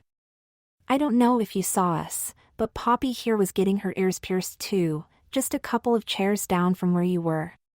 Megan smirked and slowly turned to Suzanne. "Maybe this is a sign," she said to my pretend mother, and soon the two were talking amongst themselves. Poppy and I stared at each other with the same amount of surprise and confusion, with neither of us having any idea what to say. She smirked and I grinned, but Kirsty wasn't really enjoying the silent conversation and butted in to say, "Hey, I'm Kirsty and this is my little sister Lauren." Poppy smiled and traded gentle girly handshakes with both of us. "I'm Poppy," she said nervously. Suzanne and Megan were now in their own conversation, whilst Poppy's dad was talking about things I didn't understand with the estate agent, so Poppy, Kirsty and I found ourselves forced to start our own little conversation. "So I saw you getting your ears done," Poppy said. "Did you think it hurt much?" "I thought it was going to be really bad, but I got proved wrong." "It wasn't bad at all," I said, relieved that we had found something to talk about. "Same here, it was just like a quick pinch and then it was over." "But now we have to keep them in for 2 months or something," Poppy said. 2 months? I can't keep these in for 2 months. "Why 2 months?" I asked. "Because you have to let your ears heal around the piercing, silly," Poppy grinned at me. At that point we both found it hard to stop ourselves from touching our newly pierced ears, but when Poppy's mum suddenly said, "Poppy, stop touching it. Remember what Eve said," in that familiar tired mother tone, we quickly stuffed our hands in our pockets. "You too, Lauren, no fidgeting," Suzanne added. Both Poppy and I said "Yes, Mum, I know" in whispered but still irritated voices. Kirsty grinned and said her goodbyes to Poppy and her parents. She then left to start unloading the car, leaving me with Poppy. I guess Kirsty wasn't really getting into our conversation as much as I was, so she left us to it. "So do you like it here?" I asked her. "It's a pretty place to live, definitely, with some friendly neighbors too," Poppy smiled at me. "Yup, my 2 sisters and I just live next door. Sammy and her brother Terrence live across the street. We're the only kids here though," I said, which made me wonder what Sammy and Terrence had been up to since I became Lauren. I hadn't seen Sammy since I was chased into Kirsty's house, and it had been a couple of days more since I had seen Terrence. Will they even recognize me now? I wondered. 2 sisters? Poppy asked. "I have a little sister called Haley, she's at camp for the holidays," I said. "Oh, cool," Poppy said. "There are tons of girls living here," we both grinned. "So do you know anyone else around here?" Poppy asked. I shrugged at her. "Not really," I said. "What about at school?" she asked. I shrugged at her again. I didn't know what to say that wouldn't make me look like a loser, like saying that I hadn't been to school in a year, or saying I just didn't have any friends outside of the cul-de-sac. "Don't you go to school?" Poppy asked, growing more and more curious. "No. I do, it's just that a lot of my friends left last year and went to different schools," I said nervously. I guess that was believable enough. I start year 8 in September, I told her. Poppy gave me a great big smile, as if what I said had made her want to burst open with happiness. I start year 8 in September too. It would be so awesome if we lived next to each other and went to the same school. You're going to All Hallows Senior, right? Poppy asked excitedly. I nodded slowly at her, with a big grin on my face. All Hallows was the senior school that Kirsty was going to, and since Suzanne said I'd be going where Kirsty went, I guess I was going to All Hallows too. Poppy jolted forward and wrapped her arms around me in a tight hug, just like I had seen Sammy and Kirsty do several times before and had labeled it a girly hug. A girly hug to me usually involved two girls being overly excited about something, then flinging their arms around each other and bouncing like giddy little girls whilst talking to each other in high-pitched voices that nobody could understand except them. Since all the hugs before had been with either Kirsty, who knew I was a boy, or Suzanne, who was nearly 30 years older than me, I thought of this excited hug with Poppy as my very first authentic girly hug. She didn't know my secret, she only thought that I was a girl that she would be living next to and going to school with. This was something we could both be really excited about, and I didn't have to fake it. I would be incredibly lucky to have Poppy as my best friend at school, so I happily wrapped my arms around her and we both giggled in high-pitched squeaks. Thankfully, the thought of all this ending pretty soon had been pushed to the back of my mind. Suzanne and Megan gently pulled us apart when Poppy's dad decided it was time to go and see the next house. We waved and smiled at each other as Poppy got into her parents' car, both of us struggling to contain our excitement at the prospect of being neighbors. It was only when Suzanne led me back inside and Poppy's family were driving off that I realized none of it was true. It would all end when my parents came back. It was depressing to think about my parents coming back and forcing me to go with them. What if Poppy only wanted to move here because of me? And then she sees me moving away just as she's moving in. It would just be too cruel. Whatever happened, I felt like Poppy and me had established a strong friendship in one short conversation. It was as if getting our ears pierced at the same time had created a magical bond between us. I could tell that if Lauren were real, she and Poppy would go on to be best friends for the rest of their lives. For now, all I could think was that I was definitely going to miss her when I was forced to move away. When we finished unloading the car, all of my new clothes were left in Haley's room, still in their bags and boxes since there wasn't any space in the cupboard. Suzanne decided that she was going to move me into one of the spare rooms, so that I could have my own wardrobe to fill. However, I was not going to be allowed into the spare room until Suzanne had finished getting it ready, so I would have to wait a day or two before I could move out of a little girl's room and into a room which I hoped would be a bit less Disney princessy. Saturday, Thursday, and Friday went by quickly, with several families visiting my old house and most of them looking interested. A couple of families knocked on all the doors in the cul-de-sac and asked about the neighborhood, asking questions like, "Is it safe around here?" and "Are the roads busy?" Whenever two parents asked what were the best schools nearby, Suzanne would always say All Hallows. So even if Poppy didn't move in, it looked like there would still be another All Hallows student in the cul-de-sac. I woke up on Saturday morning knowing that whatever happened next, it was my last day of sleeping in Haley's room. Suzanne was certain that she would have finished preparing the spare room for me by the evening. Over past few days since that shopping trip on Wednesday, there was distinct smell of paint coming from one of the spare rooms upstairs. Whenever Suzanne finished a can of paint, she left the empty can outside for everyone to see. I knew that I was going to see a lot of light pink colors when I finally got the chance to look inside my new room. In the morning, the three of us had breakfast together in our pajamas and then spent the next few hours watching TV. The day was going quietly until lunchtime, when Suzanne said we had watched enough TV and decided we would have a fry-up for lunch. Soon the whole of the house was ringing with the sound of eggs being fried, bacon being grilled and sausages being cooked. It was impossible to continue watching TV, so Kirsty turned it off and made us sit down at the table as Suzanne prepared our lunch. "So Lauren," Suzanne said as she put 2 cooked waffles onto a plate. "I've been doing a lot of research recently," she said. About what? I asked. About how we can get you into All Hallows in September, Suzanne said as she picked up some grilled bacon on a fork and placed it beside the waffles, doing the same with 2 other plates. I looked at Kirsty nervously, who just shrugged back at me. If she'd done her research, would that mean she knows who I am? I have a friend who works at the council buildings in town.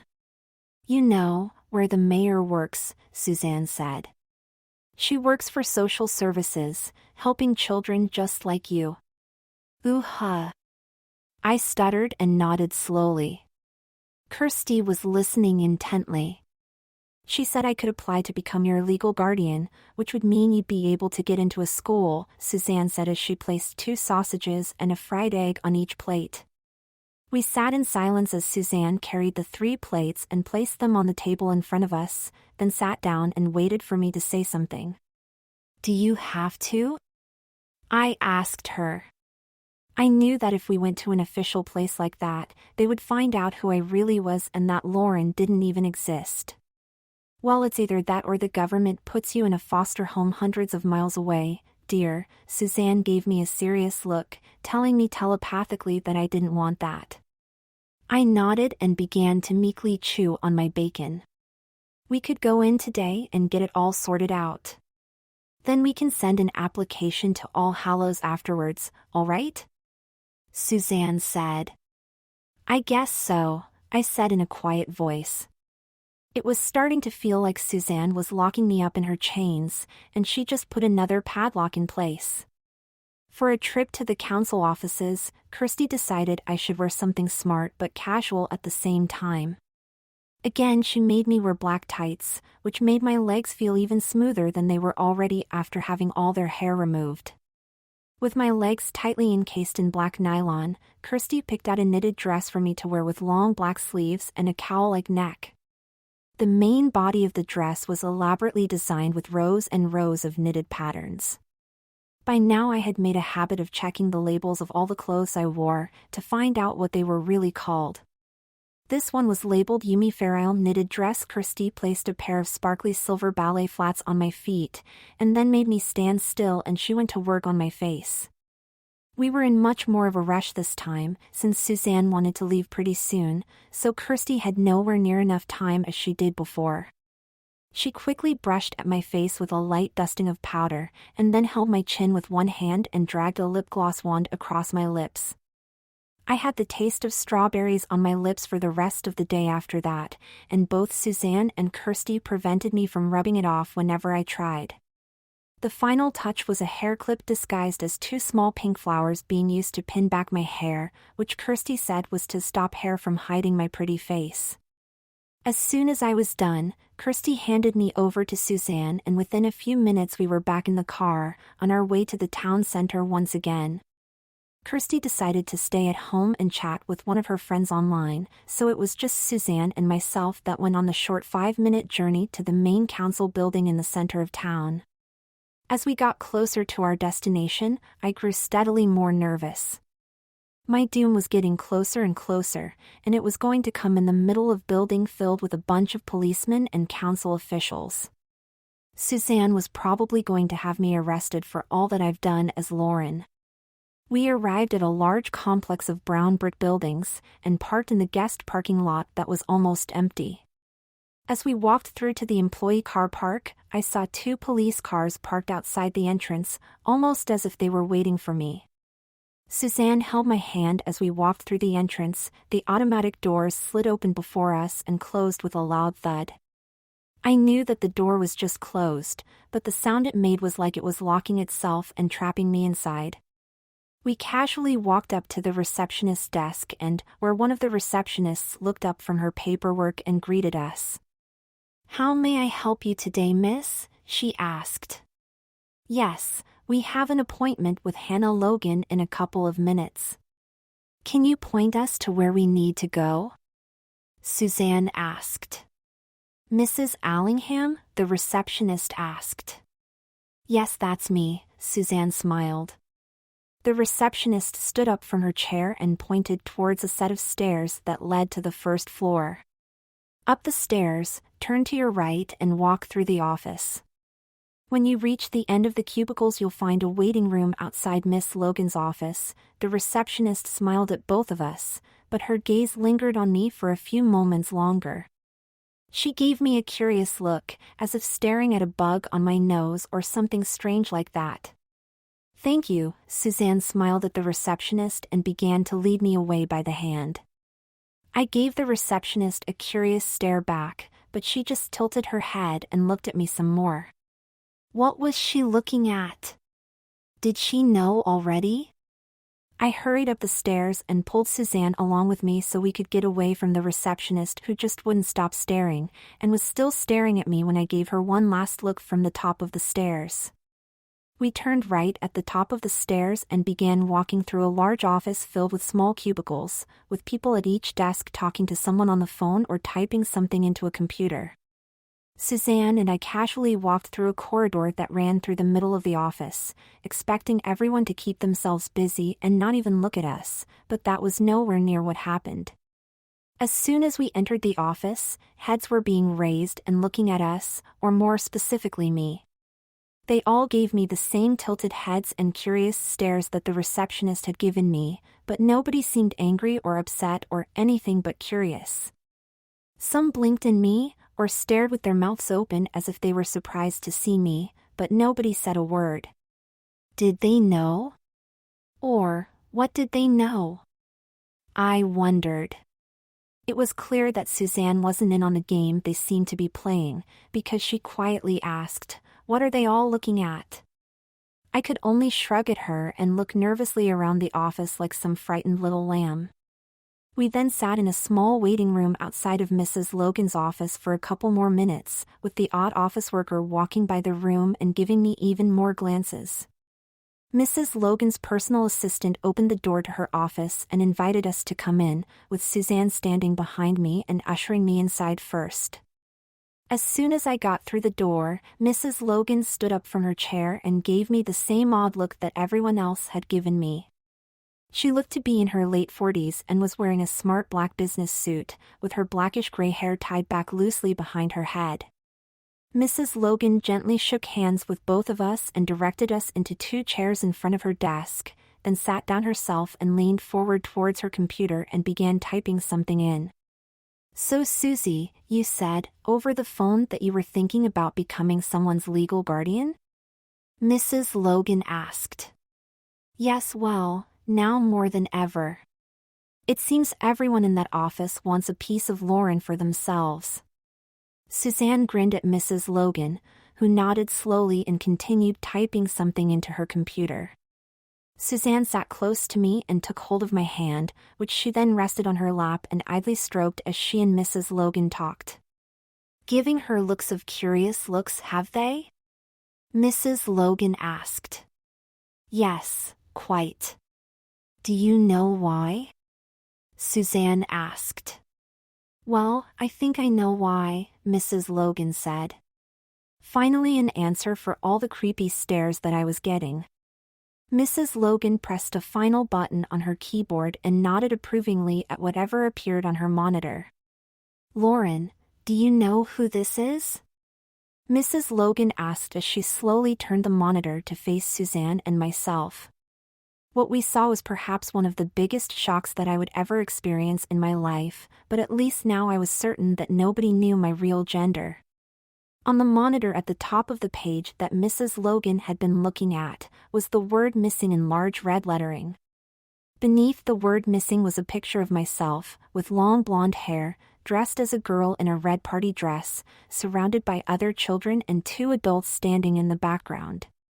I knew it wasn't me, because I definitely would have remembered that photo, wearing that dress, being surrounded by those people who I didn't know. But how could I explain that it wasn't me? The girl in the photo was almost an exact copy of myself, an exact copy of Lauren, with the same features and everything.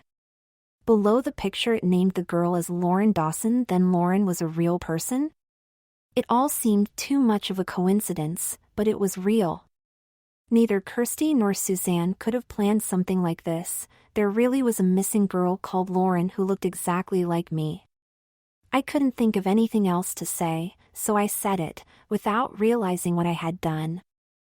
I think it's me.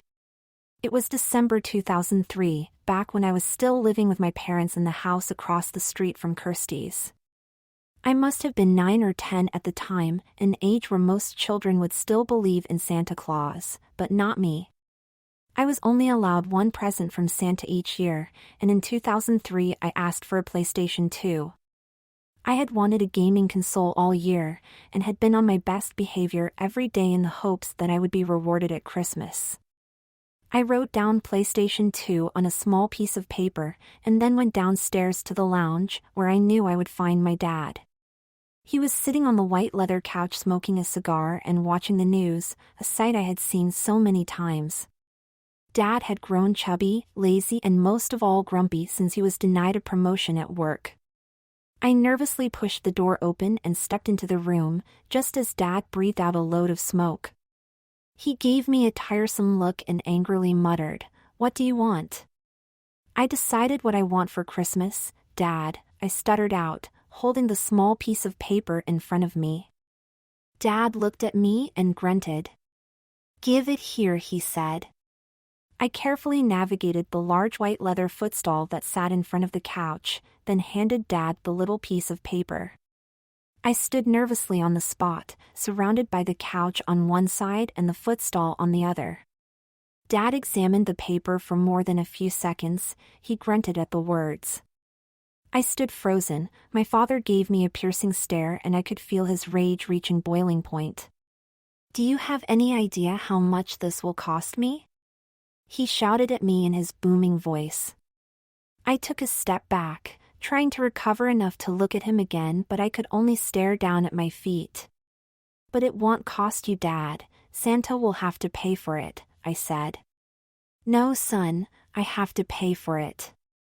Every year you ask for something, every year it's something cheap, but not this," Dad said, clenching his fist. "The sooner you learn that there is no Santa, the better. People do not just give you presents, you must work for them, and you must deserve them," Dad shouted. "But it's Christmas," I stuttered out while slowly raising my tear-filled eyes to look him in the face. "What did you say?" Dad shouted louder than he had before, perhaps loud enough for the whole cul-de-sac to hear. He rose from the couch and raised a fist, his cigar in his other hand. I moved my hands up to my face and stepped back to defend myself, but in my terrified state I had forgotten about the footstool closed beside me.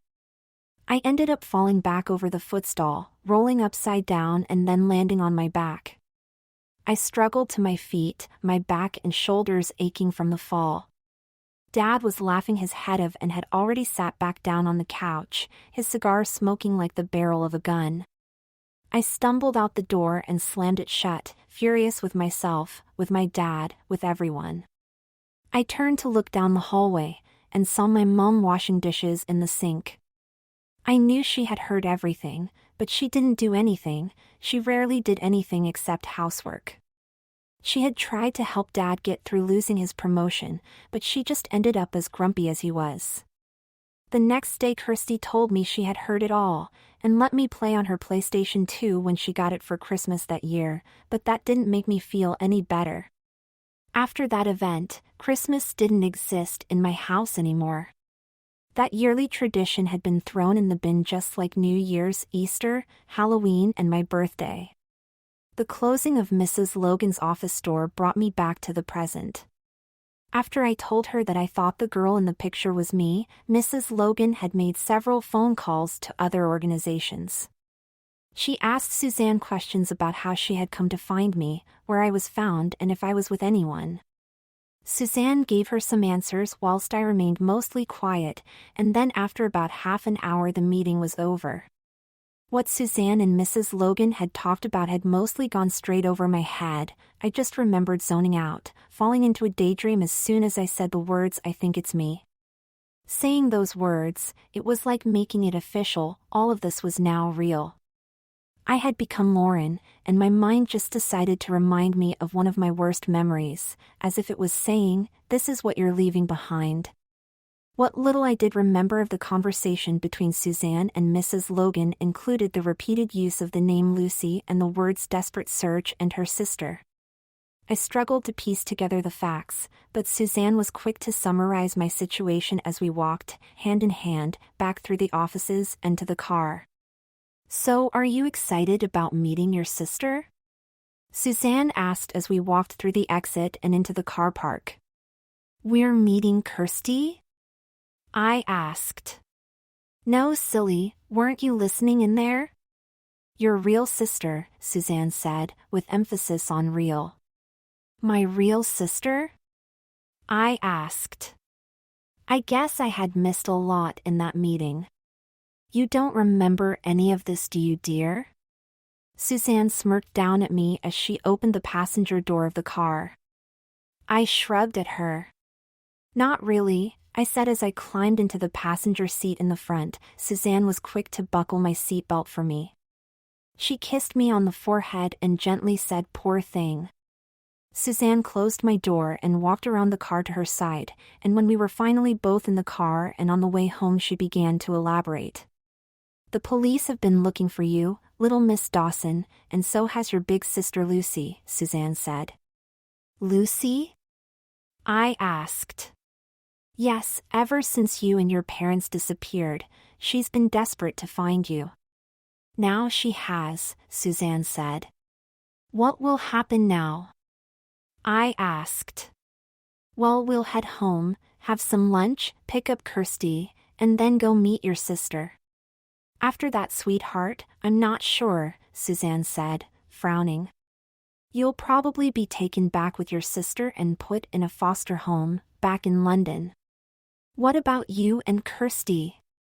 I asked, my voice sounding nervous. "We'll still be here, and we'll come visit you when we can," Suzanne said, her voice slowly sounding more and more upset. I felt a cold chill run down my spine as I thought about it. The thought of living in London, moving away from my only friends and living the life of someone else, with people I didn't know.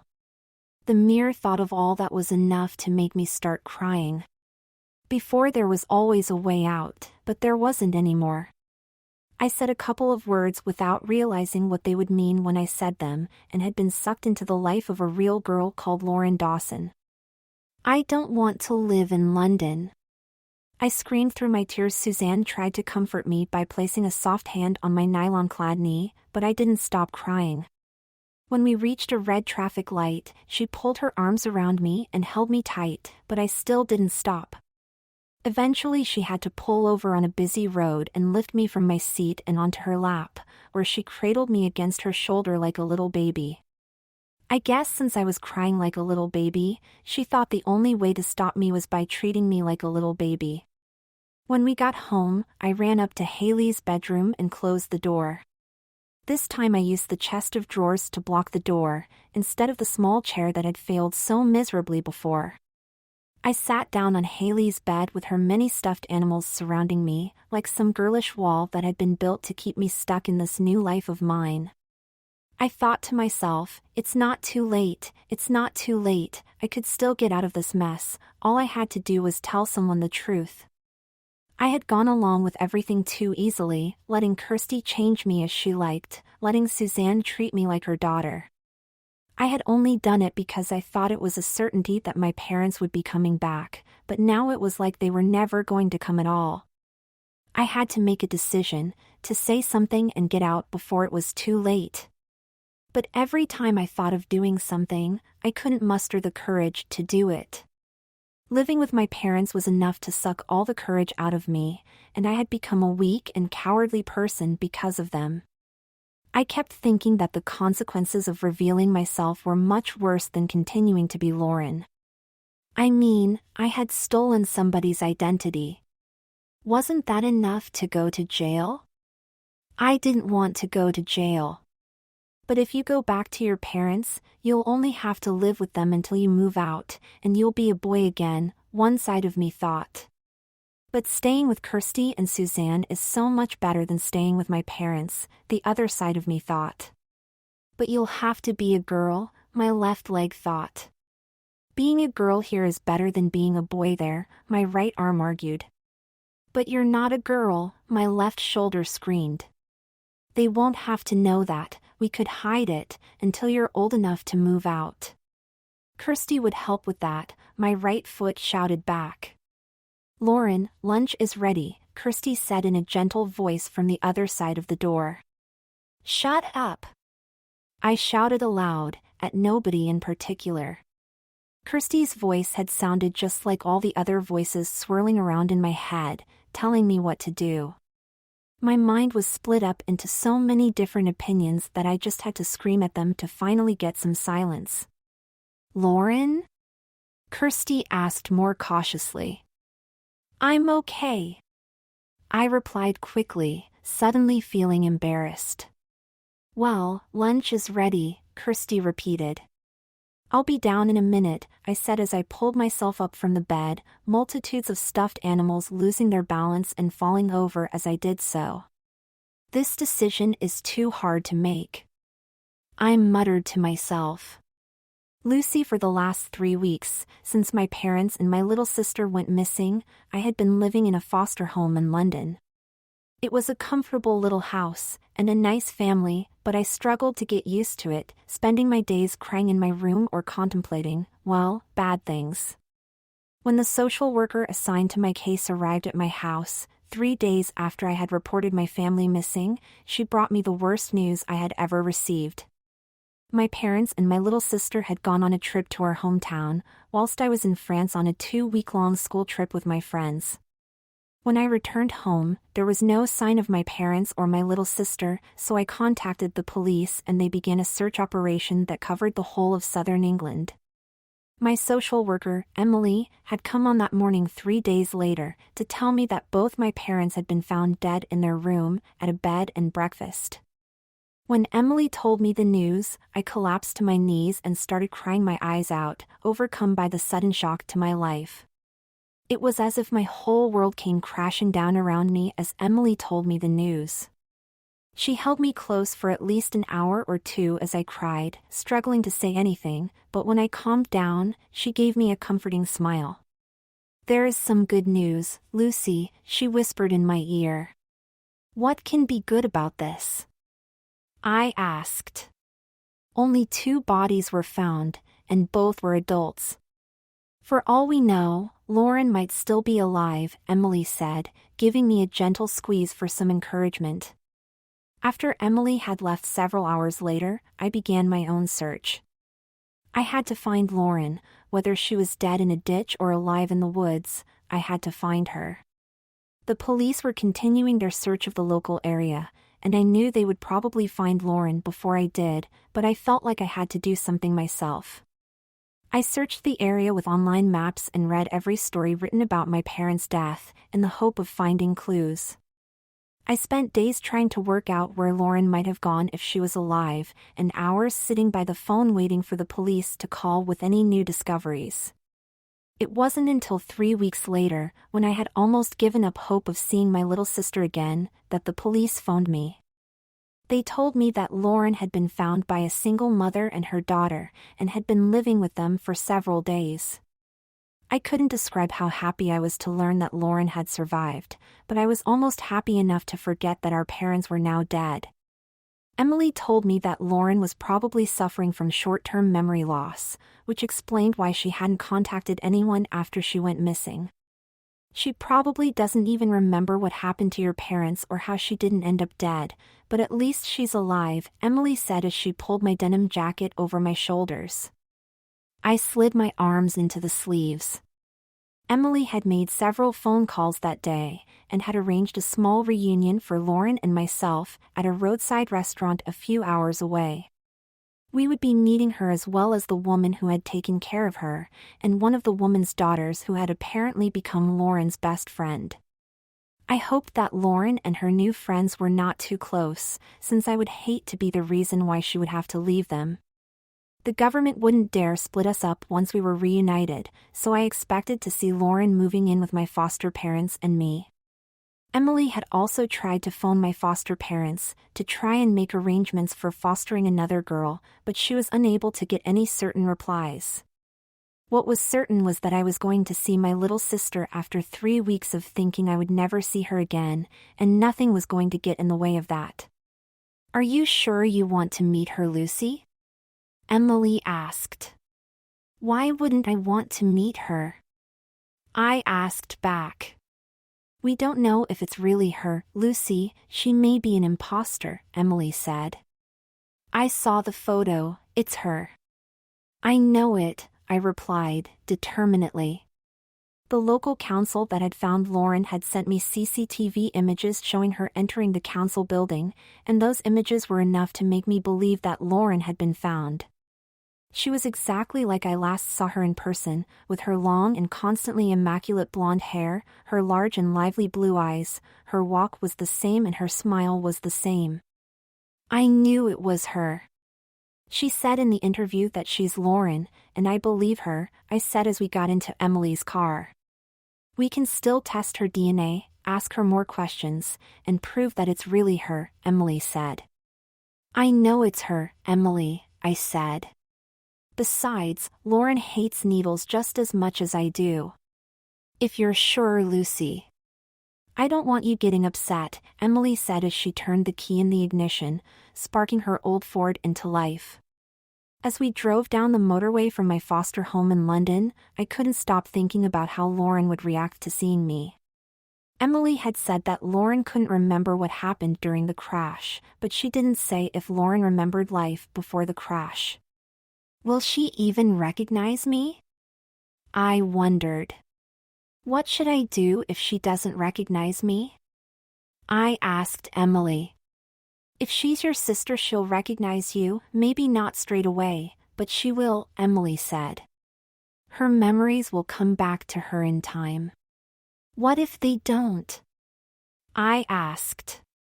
"Time will tell," Emily said in a wise old woman tone, even though she was 26. "If Lauren doesn't remember me, it won't matter.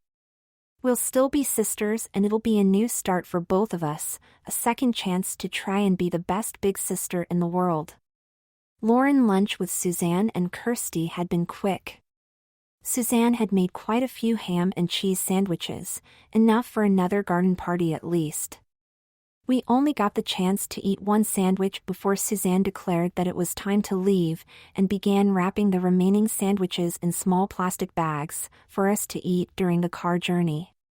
It was obvious to me that Suzanne was quite excited about meeting my real sister Lucy, since it was all she was talking about. She was saying things like, "We're in for a treat if she's anything like you, and it'll be like seeing the future you." We were all in the car within the next few minutes after lunch, and none of us had any time to change. I was still wearing my knitted black dress. Kirsty was wearing a tight red vest and the same denim skirt that I wore on my first night as Lauren. Suzanne was wearing cropped jeans and a casual top with a brightly colored polka dot pattern. She was wearing ballet flats like I was, but everything else was definitely summer clothing, and it was the same for Kirsty. Both of them had dressed for the summer, whilst I slowly realized what I was wearing was more for the winter or spring. The car journey took about 2 or 3 hours, which was torture for me. Stuck in my knitted black dress and tights, and sitting inside a car under the afternoon sun like a lobster in the boiling pot. I couldn't tell if I was sweating because I was nervous, or because I was boiling. Either way, I knew that the next person to hug me would feel like they are hugging a wet sponge. We were heading to a roadside McDonald's restaurant, where we would meet Lucy and her social worker to be reunited and to sort something out.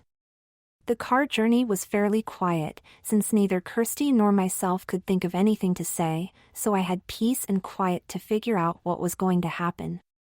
We had been told to be on the lookout for a woman in her late 20s and a 15-year-old girl with long light brown hair similar to my own, who would be wearing a blue denim jacket. When we located them, I expected things would play out just like in the movies, when two people are reunited. You know, when they run towards each other in slow motion and hug or kiss each other passionately, with romantic or dramatic music playing in the background. I knew that wasn't how it would happen, since I would probably just stand on the spot whilst Lucy ran towards me. Kirsty would probably urge me to run towards my sister and jump into her arms, but I hoped I wouldn't have to do that. I was really hoping that Lucy would spot us first, then sneak up on us to the point where we were too close to run towards each other dramatically, but that wasn't exactly how it turned out. Suzanne turned around a corner, off the motorway and into the busy car park. We all immediately saw the large yellow M in the distance, and we were soon driving towards the McDonald's meeting point. "Can you see them?" Suzanne asked repeatedly. We were all searching, scanning the car park, and looking over the roofs of the many cars that were parked. We had not been told to look for a specific car, only 2 people. I knew, however, that it would be easy to see a person in a blue denim jacket, since most of the colors in the car park were the gray of the tarmac, the black and silver of a few cars, and the bright red and yellow of the McDonald's restaurant. "I can't see them," I said, somewhat relieved. "Me neither," Kirsty added, also sounding relieved. "Maybe they're running a bit late," Suzanne said. Kirsty and I both knew that Suzanne was refusing to admit that we had arrived an hour early. Suzanne parked the car just outside McDonald's, where we would later be eating, but for now we just waited. We sat in the car for a few minutes, but eventually we all unbuckled our seatbelts and decided to wait outside where it's cooler. "Getting nervous, Lauren?" Suzanne asked whilst looking curiously at my forehead, which was covered in a thin layer of sweat.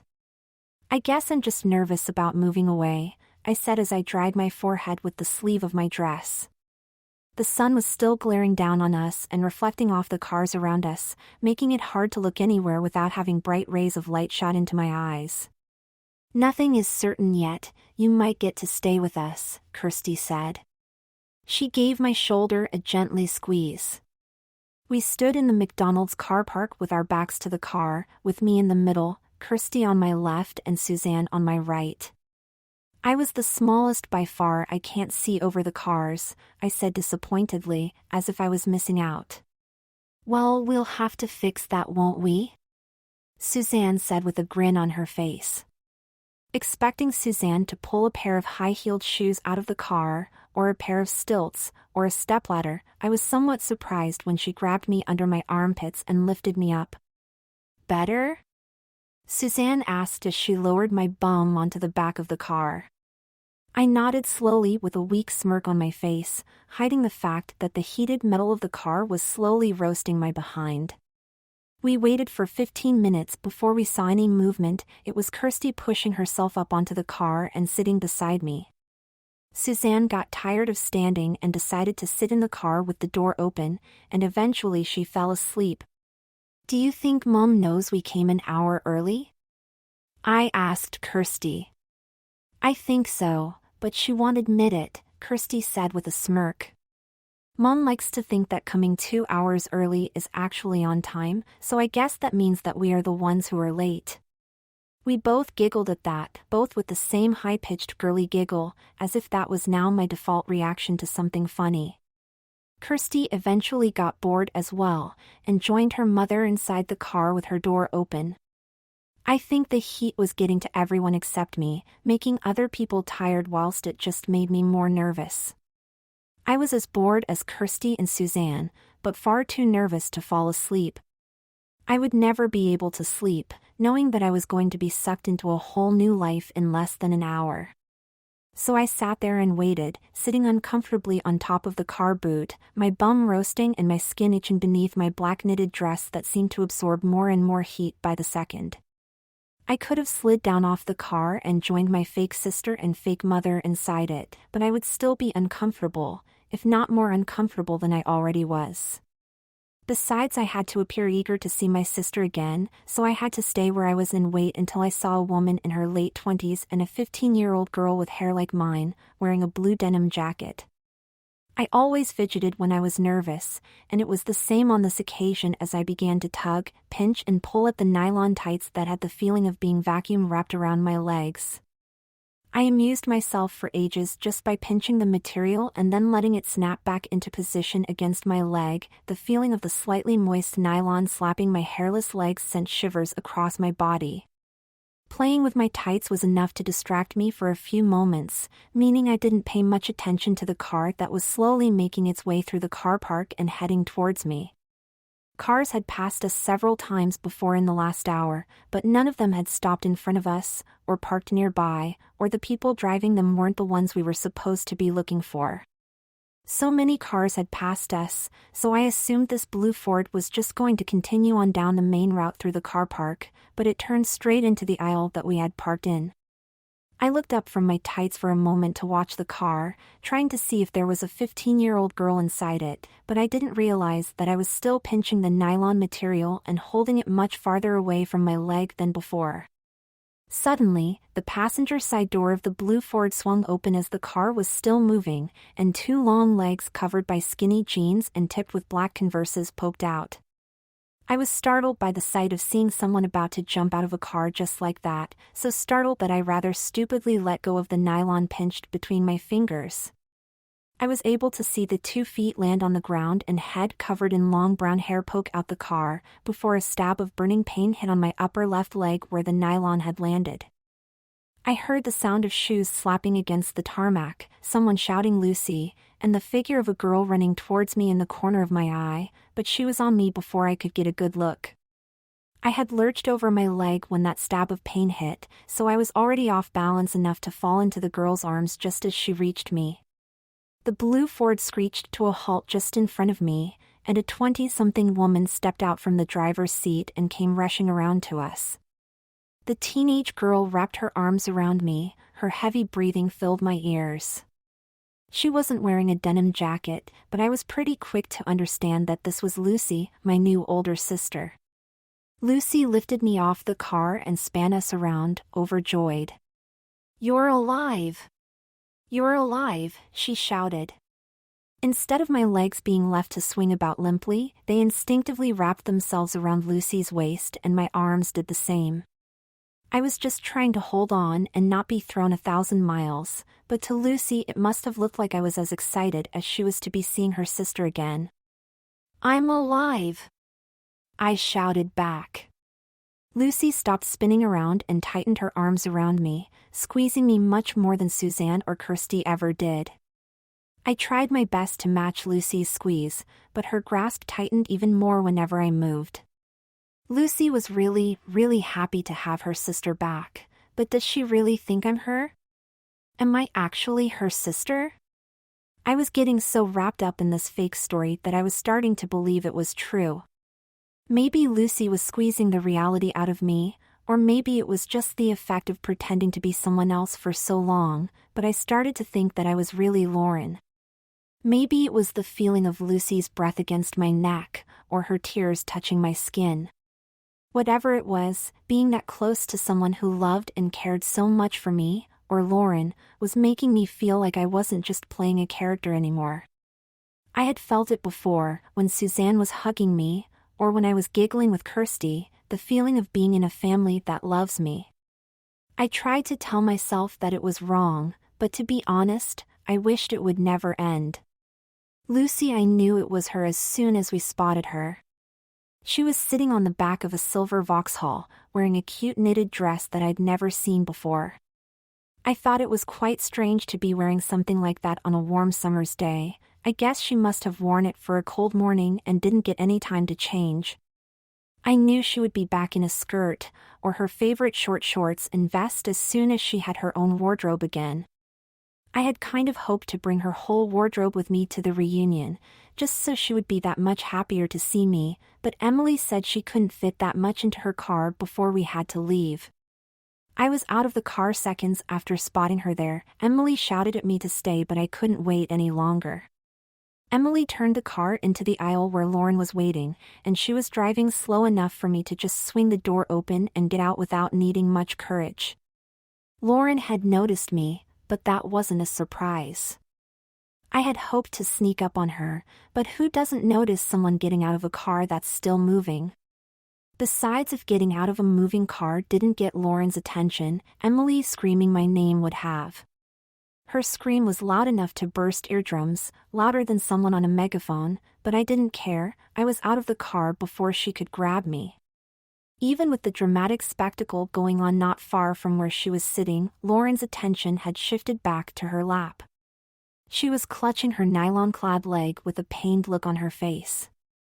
The silly girl had always liked to fidget with her clothes when she was nervous or bored, and I imagined she had just experienced how elastic tights can be. I wanted to grin and giggle at her, but I was too busy running. I was filled with an overpowering urge to wrap my arms around her and take her home. When I reached her, she was still clutching her leg, her forehead had a light sheen to it, and her delightful coconut scent was filling my nose. I couldn't think of what to say when I reached her. All the planning I did in the car, thinking about what I was going to say to Lauren, all of it had disappeared and my mind had gone blank. I flung my arms around Lauren and lifted her up off the car, shouting, "You're alive," repeatedly. My heart was beating so fast, I was breathing heavily, almost exhausted, but I couldn't figure out why. I guess seeing my sister again was just enough to push all of the air from my lungs. That must have been what it's like to see someone breathtakingly beautiful. "I'm alive!" Lauren shouted into my ear. I felt her legs and arms wrap themselves around me, squeezing me almost as much as I was squeezing her. It was just like the times we used to play wrestle with each other as kids, or when we were being dramatic and pretended to hate each other. She must have remembered that instantly, as we were both trying to squeeze each other into submission. I span around, like an overjoyed princess who just got a puppy for her birthday, but instead of a puppy, I got my sister back. I was so exhausted after that, with my emotions in more of a mess than ever, that I just fell to my knees, tears rolling down my cheeks. Lauren was almost silent, her head nuzzled into my neck and her limbs clinging to my body like barnacles on a ship. I couldn't tell if she was crying too, but I imagined she was. I had grown accustomed to calling her a little crybaby when we were younger, since she would always go running to Mom and Dad, crying her eyes out whenever. I felt her grasp around me loosen, the barnacles were falling off. A tall, curvy woman with head of dark brown tousled hair was pulling Lauren away, and my legs weren't working quick enough to push me back to my feet and fight back. "No!" I shouted out, whilst desperately reaching out for Lauren, who had a miserable look on her face as the woman put her arm around her. The woman gave me an evil look, as if I was some sort of criminal. She wrapped her arms tightly around Lauren, as if she was protecting her. "Who are you?" the woman shouted. Emily stepped up to my side and put her hand on my shoulder. "Mrs. Allingham?" Emily asked patiently, trying to calm things down. "Yes?" the woman replied, more relaxed. "I'm Emily Conklin, Lucy's and now Lauren's social worker," Emily said, stamping her authority as politely as she could. The woman's arms loosened around my poor little sister, and her mood lightened slightly, but I could tell that she was a bit embarrassed. "Oh, forgive me, we were looking out for a blue jacket. When I didn't see one, I thought you were trying to kidnap her," Mrs. Allingham said, and gave us both a nervous smile.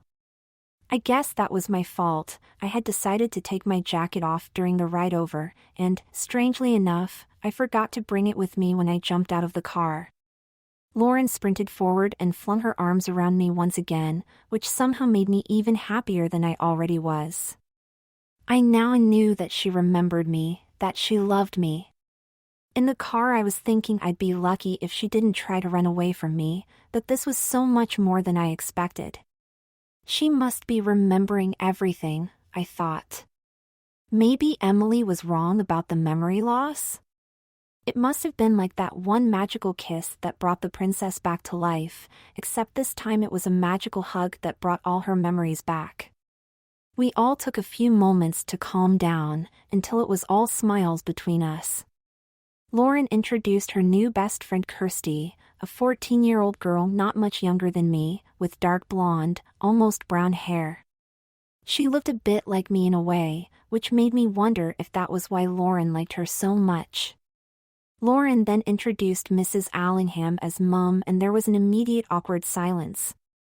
I stared at my little sister for a moment, wondering if she knew what happened to our real mom. I could feel my eyes welling up again as I thought about it. Was she trying to replace Mum already? I put my arm around her and rubbed her back gently, and then Mrs. Allingham spoke. "Just a nickname, dear. You can call me Suzanne if you like," Suzanne said with a hint of disappointment. We shook hands and smiled at each other, but I could tell that I wasn't going to get along with Suzanne at all, not for a while at least. With Kirsty, things were different. I quickly realized why Lauren liked her so much. She was funny, smart, pretty, and had a good fashion sense. She was like my twin, and Lauren was looking up to her. Once everyone was introduced to each other, we had a lunch in the nearby McDonald's. I ordered for Lauren as I always did when we went out together, since I always knew what she wanted, a cheeseburger and a ton of fries. Lauren always loved that meal. She would almost cry for it whenever we went past a McDonald's restaurant. In fact, I don't think we ever continued walking. Every time we would stop and go inside to get Lauren her precious cheeseburger. Our parents and I didn't really mind her moaning for a cheeseburger, we just loved to see her post-cheeseburger happiness. Lauren wasn't spoiled, but we never denied her a cheeseburger when she wanted one. Eventually, it got to the point where we would buy the meal before she even asked for it. We sat ourselves in one of the booths inside the restaurant, and I continued to talk with Lauren and Kirsty, whilst Suzanne and Emily were talking legal stuff.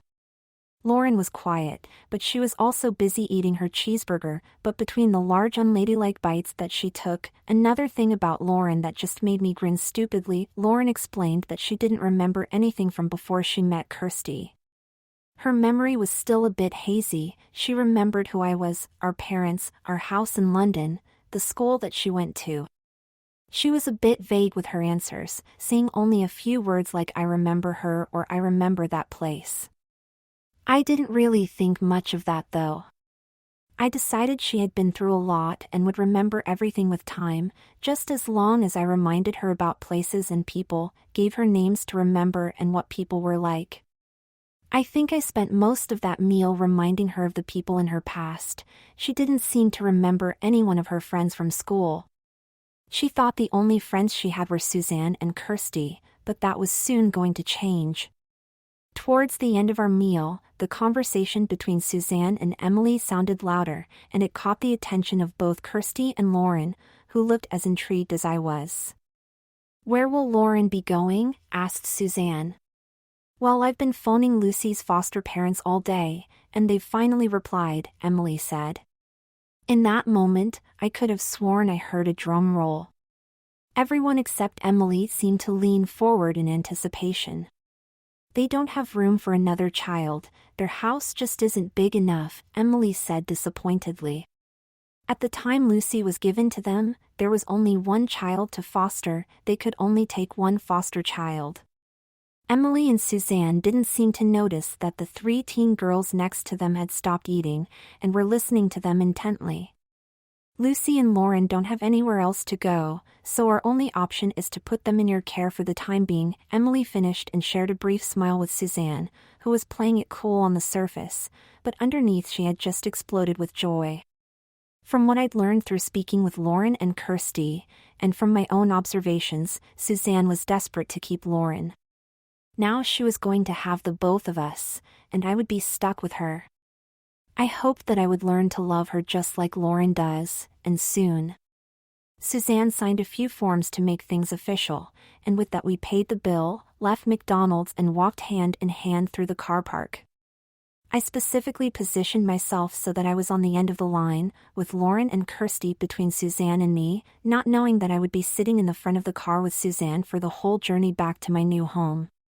Emily pulled my suitcase out from the back of her Ford and placed it in the back of Suzanne's Vauxhall, then organized a few important dates for the future with Suzanne. From what I heard, she would be sending a van filled with the rest of my things and all of Lauren's things to Suzanne's house as soon as possible, and she would be coming over in a week or so to check up on us. The rest of the documents that Suzanne would be required to sign would be sent in the post. Just before Emily left, she sneakily gathered Lauren and myself and made sure Suzanne and Kirsty weren't looking. "Now girls, I want you to call me if you get uncomfortable living with Mrs. Allingham. I'll always be available on this number," Emily said quietly and handed me her business card. I ushered Lauren closer with my arm around her shoulders and we both gave the card long glances, memorizing the number. "She's not an experienced foster parent, but I'm going to trust her based on what Lauren thinks of her," Emily said, giving Lauren an appraising look. "She treats me like her own daughter," Lauren said in a whispered tone, smiling up at me. I smirked down at her, even though I didn't like how close Suzanne was with my sister. I couldn't bring myself to tell her what happened to Mom, so I kept quiet and nodded along. "That's good, dear, but you know where to reach me if she starts treating you differently, all right?" Emily said in the same whispered tone as Lauren. We both nodded and smiled, and then Emily said her goodbyes and left. Thankfully, Suzanne didn't ask many questions on the drive home, so sitting in the front of the car with her wasn't so bad. We were both pretty quiet after Suzanne noticed that both Kirsty and Lauren had fallen asleep behind us, but they both woke up when the sounds of a distant celebration started to fill their ears. We started seeing signs for a local festival taking place over the next few days, and the sounds of music, people cheering, dancing and laughing was filling our ears. Suzanne suggested that we visit the festival for an hour or two just to celebrate Lauren and me being back together, and everyone agreed except for Lauren. Lauren had always been afraid of the clowns, with their painted faces and big red noses. She often screamed when they came near her, and I suspected she didn't want to ruin her day by seeing a clown. Lauren wanted to go home, but she finally agreed to come along when Kirsty said it might be fun. "Lauren," I groaned loudly as we turned into the entrance of the festival, which was marked by a huge archway made of balloons.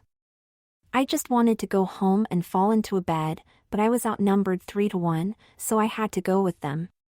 Even if I said no, they'd still drag me along anyway. Lucy kept turning around in her chair and saying, "Don't worry about the clowns, Lauren, I'll fight them off," and then would grin at me as if I knew what she meant. I had to pretend to know what she meant quite a lot during the day. Whenever she mentioned people from my past or places from my past, I had to try and play along. I could only really answer with a yes or a no, maybe or sort of. She had believed me enough to not get suspicious, and the more she believed me, the more I doubted who I was. How could I be a boy if Lucy truly believes I'm her sister? Suzanne finally parked the car after struggling for ages to find a space, since the festival was packed with visitors. As we stepped out, I noticed it was getting dark. The festival was lit up by thousands of lights in so many different colors, but in the surrounding forest it was almost pitch black. Hundreds of people were passing around us as we walked slowly past different tents and entertainers, their faces illuminated by almost every possible color. Some faces were bright, others were dark. There were so many of them that they just seemed to blur together into one giant mush of colors and people. Lucy grabbed hold of my hand and pulled me closer to her side. She was about a foot taller than me, and a couple of inches taller than Kirsty, but the clown that walked past us on stilts was much taller than any of us. Lucy turned us in a different direction just as the clown passed, and we began walking down another long row of small tents and stalls, where people were juggling flaming torches or blowing fire. Before we left, Lucy had time to buy me a giant brown teddy bear, just as tall as I was, with a pink bow around its neck. Suzanne then insisted that I buy my sister something in return, and gave me £20 to spend. I thought about buying a small necklace or sweets, but then I saw a stall where they were selling giant stuffed pandas, and decided if I was going to carry around a giant teddy bear for hours, Lucy can carry around a giant panda. I held Lucy by the hand and pulled her through a crowd of people walking through the center of the festival, and arrived in front of a stall which was low enough for my head and shoulders to just poke over the top. Haley would have loved that stall, since it was filled with dozens and dozens of stuffed animals in all shapes, breeds and sizes. A woman who must have been in her early 20s, with her short hair dyed a dark glowing purple, came up to me and asked, "What can I do for you, little miss?" and smiled from ear to ear. "I'd like to buy that giant panda," I said in the most adult voice I could muster, hoping I'd make the woman feel stupid for calling me a little miss as if I was a baby. The woman grinned at me and looked over her shoulder, then pointed at the one giant panda that was left. "That giant panda?" she asked. "Yeah," I said, getting irritated. "Okie dokie," she said in a cheerful and childish tone and turned around to pick up the panda. I looked up at Lucy and she was smirking down at me. "What?" I asked her quietly as the purple-haired woman took a few seconds to pull the panda from the hook it was hanging on. "You're buying another giant stuffed animal. Does little princess not like her cute bear?" Lucy asked in a sarcastic, childish tone. "No, silly, I'm buying it for you," I blurted out. Lucy's cheeks reddened and we both grinned. Serves her right for calling me a little princess. I handed the purple-haired woman the money and she decided to hand the giant panda to Lucy, since she noticed I was already struggling to wrap my arm around one giant stuffed animal. We walked back to where Suzanne and Kirsty were browsing a stall of jewelry, and then, after a couple of minutes of watching Lucy, Kirsty and Suzanne buy plastic jewels, beads, earrings and necklaces, we were finally on our way to the exit. The giant archway built out of balloons was in sight, but we stopped again when Lucy's attention turned to a line of children, who were queuing up in front of 3 tables, where 3 women were sitting. "Hey, let's get our faces painted," Lucy said excitedly as she began tugging my arm towards the queue. "Yeah, why not?" Kirsty said and began to follow us. I pulled back on Lucy's arm desperately. "Can't we just go home?" I whined at her. "Come on, sis, it'll be fun," Lucy said, and then gave me a less than gentle tug, and before I knew it, I was standing in line to get my face painted. At least we didn't have to hold our giant stuffed animals, since we had left those with Suzanne. After 10 minutes of waiting, Kirsty turned around and asked, "Why don't we all get the same?" Lucy nodded excitedly, but before I could answer, one of the women spoke loudly, getting everyone's attention. "Are you 3 together?" the woman sitting at the middle table asked. I noticed that we were now at the front of the queue, the 3 chairs were empty, and the woman was talking to us. "Yeah, we're sisters," Lucy said, a proud smile on her face. So now she was pretending to have fake relatives. Great. Lucy nudged me forward and the one who spoke ushered me into a small chair in front of her face painting station. Kirsty and Lucy sat at the stations either side of me. "Can we all get the same?" Kirsty asked from my left. "Butterflies?" Lucy asked from my right. The 3 face-painting women nodded and smiled at us, and then all I could do before they said, "Close your eyes, honey," was let out a quiet and nervous eek. The woman placed her hand on top of my head and gently tilted it back, and then I felt a sponge-like material spreading a creamy liquid all over my face. She rubbed the sponge from my nose out to the edge of my face, and repeated that until it felt like my whole face was covered in a thin layer of the strange liquid, which quickly dried. Next I felt a thin brush sliding along my nose, leaving behind a cold trail of more creamy liquid. The same brush continued around my eyes, then towards my ears and back again. She kept changing brushes, from large to small, thin to thick, rough to smooth, painting lines across my face here and there, coloring bits and then painting more lines. "I was never allowed to open my opens, not until I'm finished, dear," she said, so I would have to wait. I had to stop myself from giggling as the woman used a thin brush to paint more thin lines, this time under my chin and jaw. "Hold still," she said when I was starting to smirk, whilst trying my best not to start laughing. Then once again I felt the familiar feeling of something sliding along my lips. She was painting my lips with paint this time, not lip gloss. "They're all done, and don't you look pretty?" the woman smirked at me whilst I nervously opened my eyes. She held up a small mirror and there I was, with a giant butterfly painted on my now slightly whiter face. The body of the insect was painted on the bridge of my nose in black, and a black dot between my eyebrows represented its head. 2 black lines on my forehead, which went up and then curled around in circles, were the butterfly's antennas. The wings were colored in light and dark shades of sky blue, and spread across my cheeks, over my eyes and almost to my ears. The woman had added glitter to the wings, to make sparkle and shine whenever light shined on my face. Thin black lines split the wings up into sections, just like the leaves of a plant, and white dots were added here and there to make matching patterns on each wing. Around my chin she had painted the thin green stem of a plant, which grew from the tip of my chin to the tips of my newly pierced ears, and was sprouting flowers in colors ranging from sky blue to pink, yellow and red. And lastly, my lips were painted in the same sky blue as the wings of the butterfly. I looked at myself in the mirror and pouted. The woman who had painted me didn't seem to care much about my upset expression, and soon Lucy and Kirsty were paying her as well as their own face painters. Lucy and Kirsty both had the same butterfly pattern painted on their faces, just in different colors. Lucy's wings were pink, and instead of flowers around her chin, she had yellow stars. Kirsty's wings were yellow, and she had fairies flying around on her chin and jaw. When we got back to Suzanne, she initially thought I was Kirsty, and ended up giving the stuffed giant bear to Kirsty instead of me. That would have been fine by me since I wouldn't have to carry it, but Kirsty quickly told her mother that she was in fact her real daughter, and then handed me the bear. Suzanne told us all how beautiful we were, which made Kirsty and Lucy both giggle, whilst I faked a smile and looked away. Lucy was soon holding my hand and leading me to the car, and this time I was able to get in and buckle my seatbelt by myself, and this time without getting a kiss on the forehead. After a few minutes' drive, I fell asleep once again, wishing the festival hadn't waked me up in the first place. I must have slept for a while, at least a couple of hours, since we were home as soon as I woke up.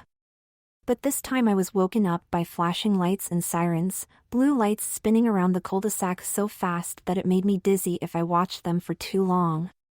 There were 3 police cars parked in the cul-de-sac, 2 of them were in the driveway of my old house, and the third was parked in front of Sammy and Terry's house. Police officers wearing high-visibility jackets were standing around, a couple were looking in bushes whilst some were talking to the neighbors. Suzanne parked the car and carried the 2 giant stuffed animals inside, whilst Lucy, Kirsty and myself stepped closer to find out what was going on. My steps were definitely more than nervous and slower steps out of the 3 of us, since I knew what was happening. They were looking for me. I was expecting them to come at some point, but I'd totally forgotten about my real parents over the course of the day. The 3 of us stood on the edge of my old driveway. The lights from the police cars were illuminating our faces along with what little natural light was remaining. A large, burly male police officer walked towards us casually, holding a thin piece of paper in his hand. He examined each of us from head to toe, his eyes lingering on me for a few moments longer than they did on my sisters. "What's going on?" Lucy asked. "We're looking for a missing boy. Have you seen him?" the police officer said in a grumpy voice that sounded just like my dad. He held up the thin piece of paper that turned out to be a photo of me. Well, it was a photo of me from 2 years ago, my school photo from when I was 10, but it still looked like me back when I was a boy. Lucy shook her head, Kirsty shook her head, but I just remained still, terrified of being recognized. The police officer seemed to think I hadn't seen me either, since he just nodded slowly and walked away, not bothering to ask why I didn't answer him. We waited for another few minutes. Kirsty and Lucy were holding my hands and they wanted to see if anything happened, so I had to stay too. Soon 2 adults came towards us, wearing casual clothes. It was hard to see who they were without the high-visibility clothing. My parents. My real parents. My dad was apparently quite drunk, but spoke in his familiar grumpy voice. "Have you seen my son?" he asked, then held up the same photo the police officer showed us.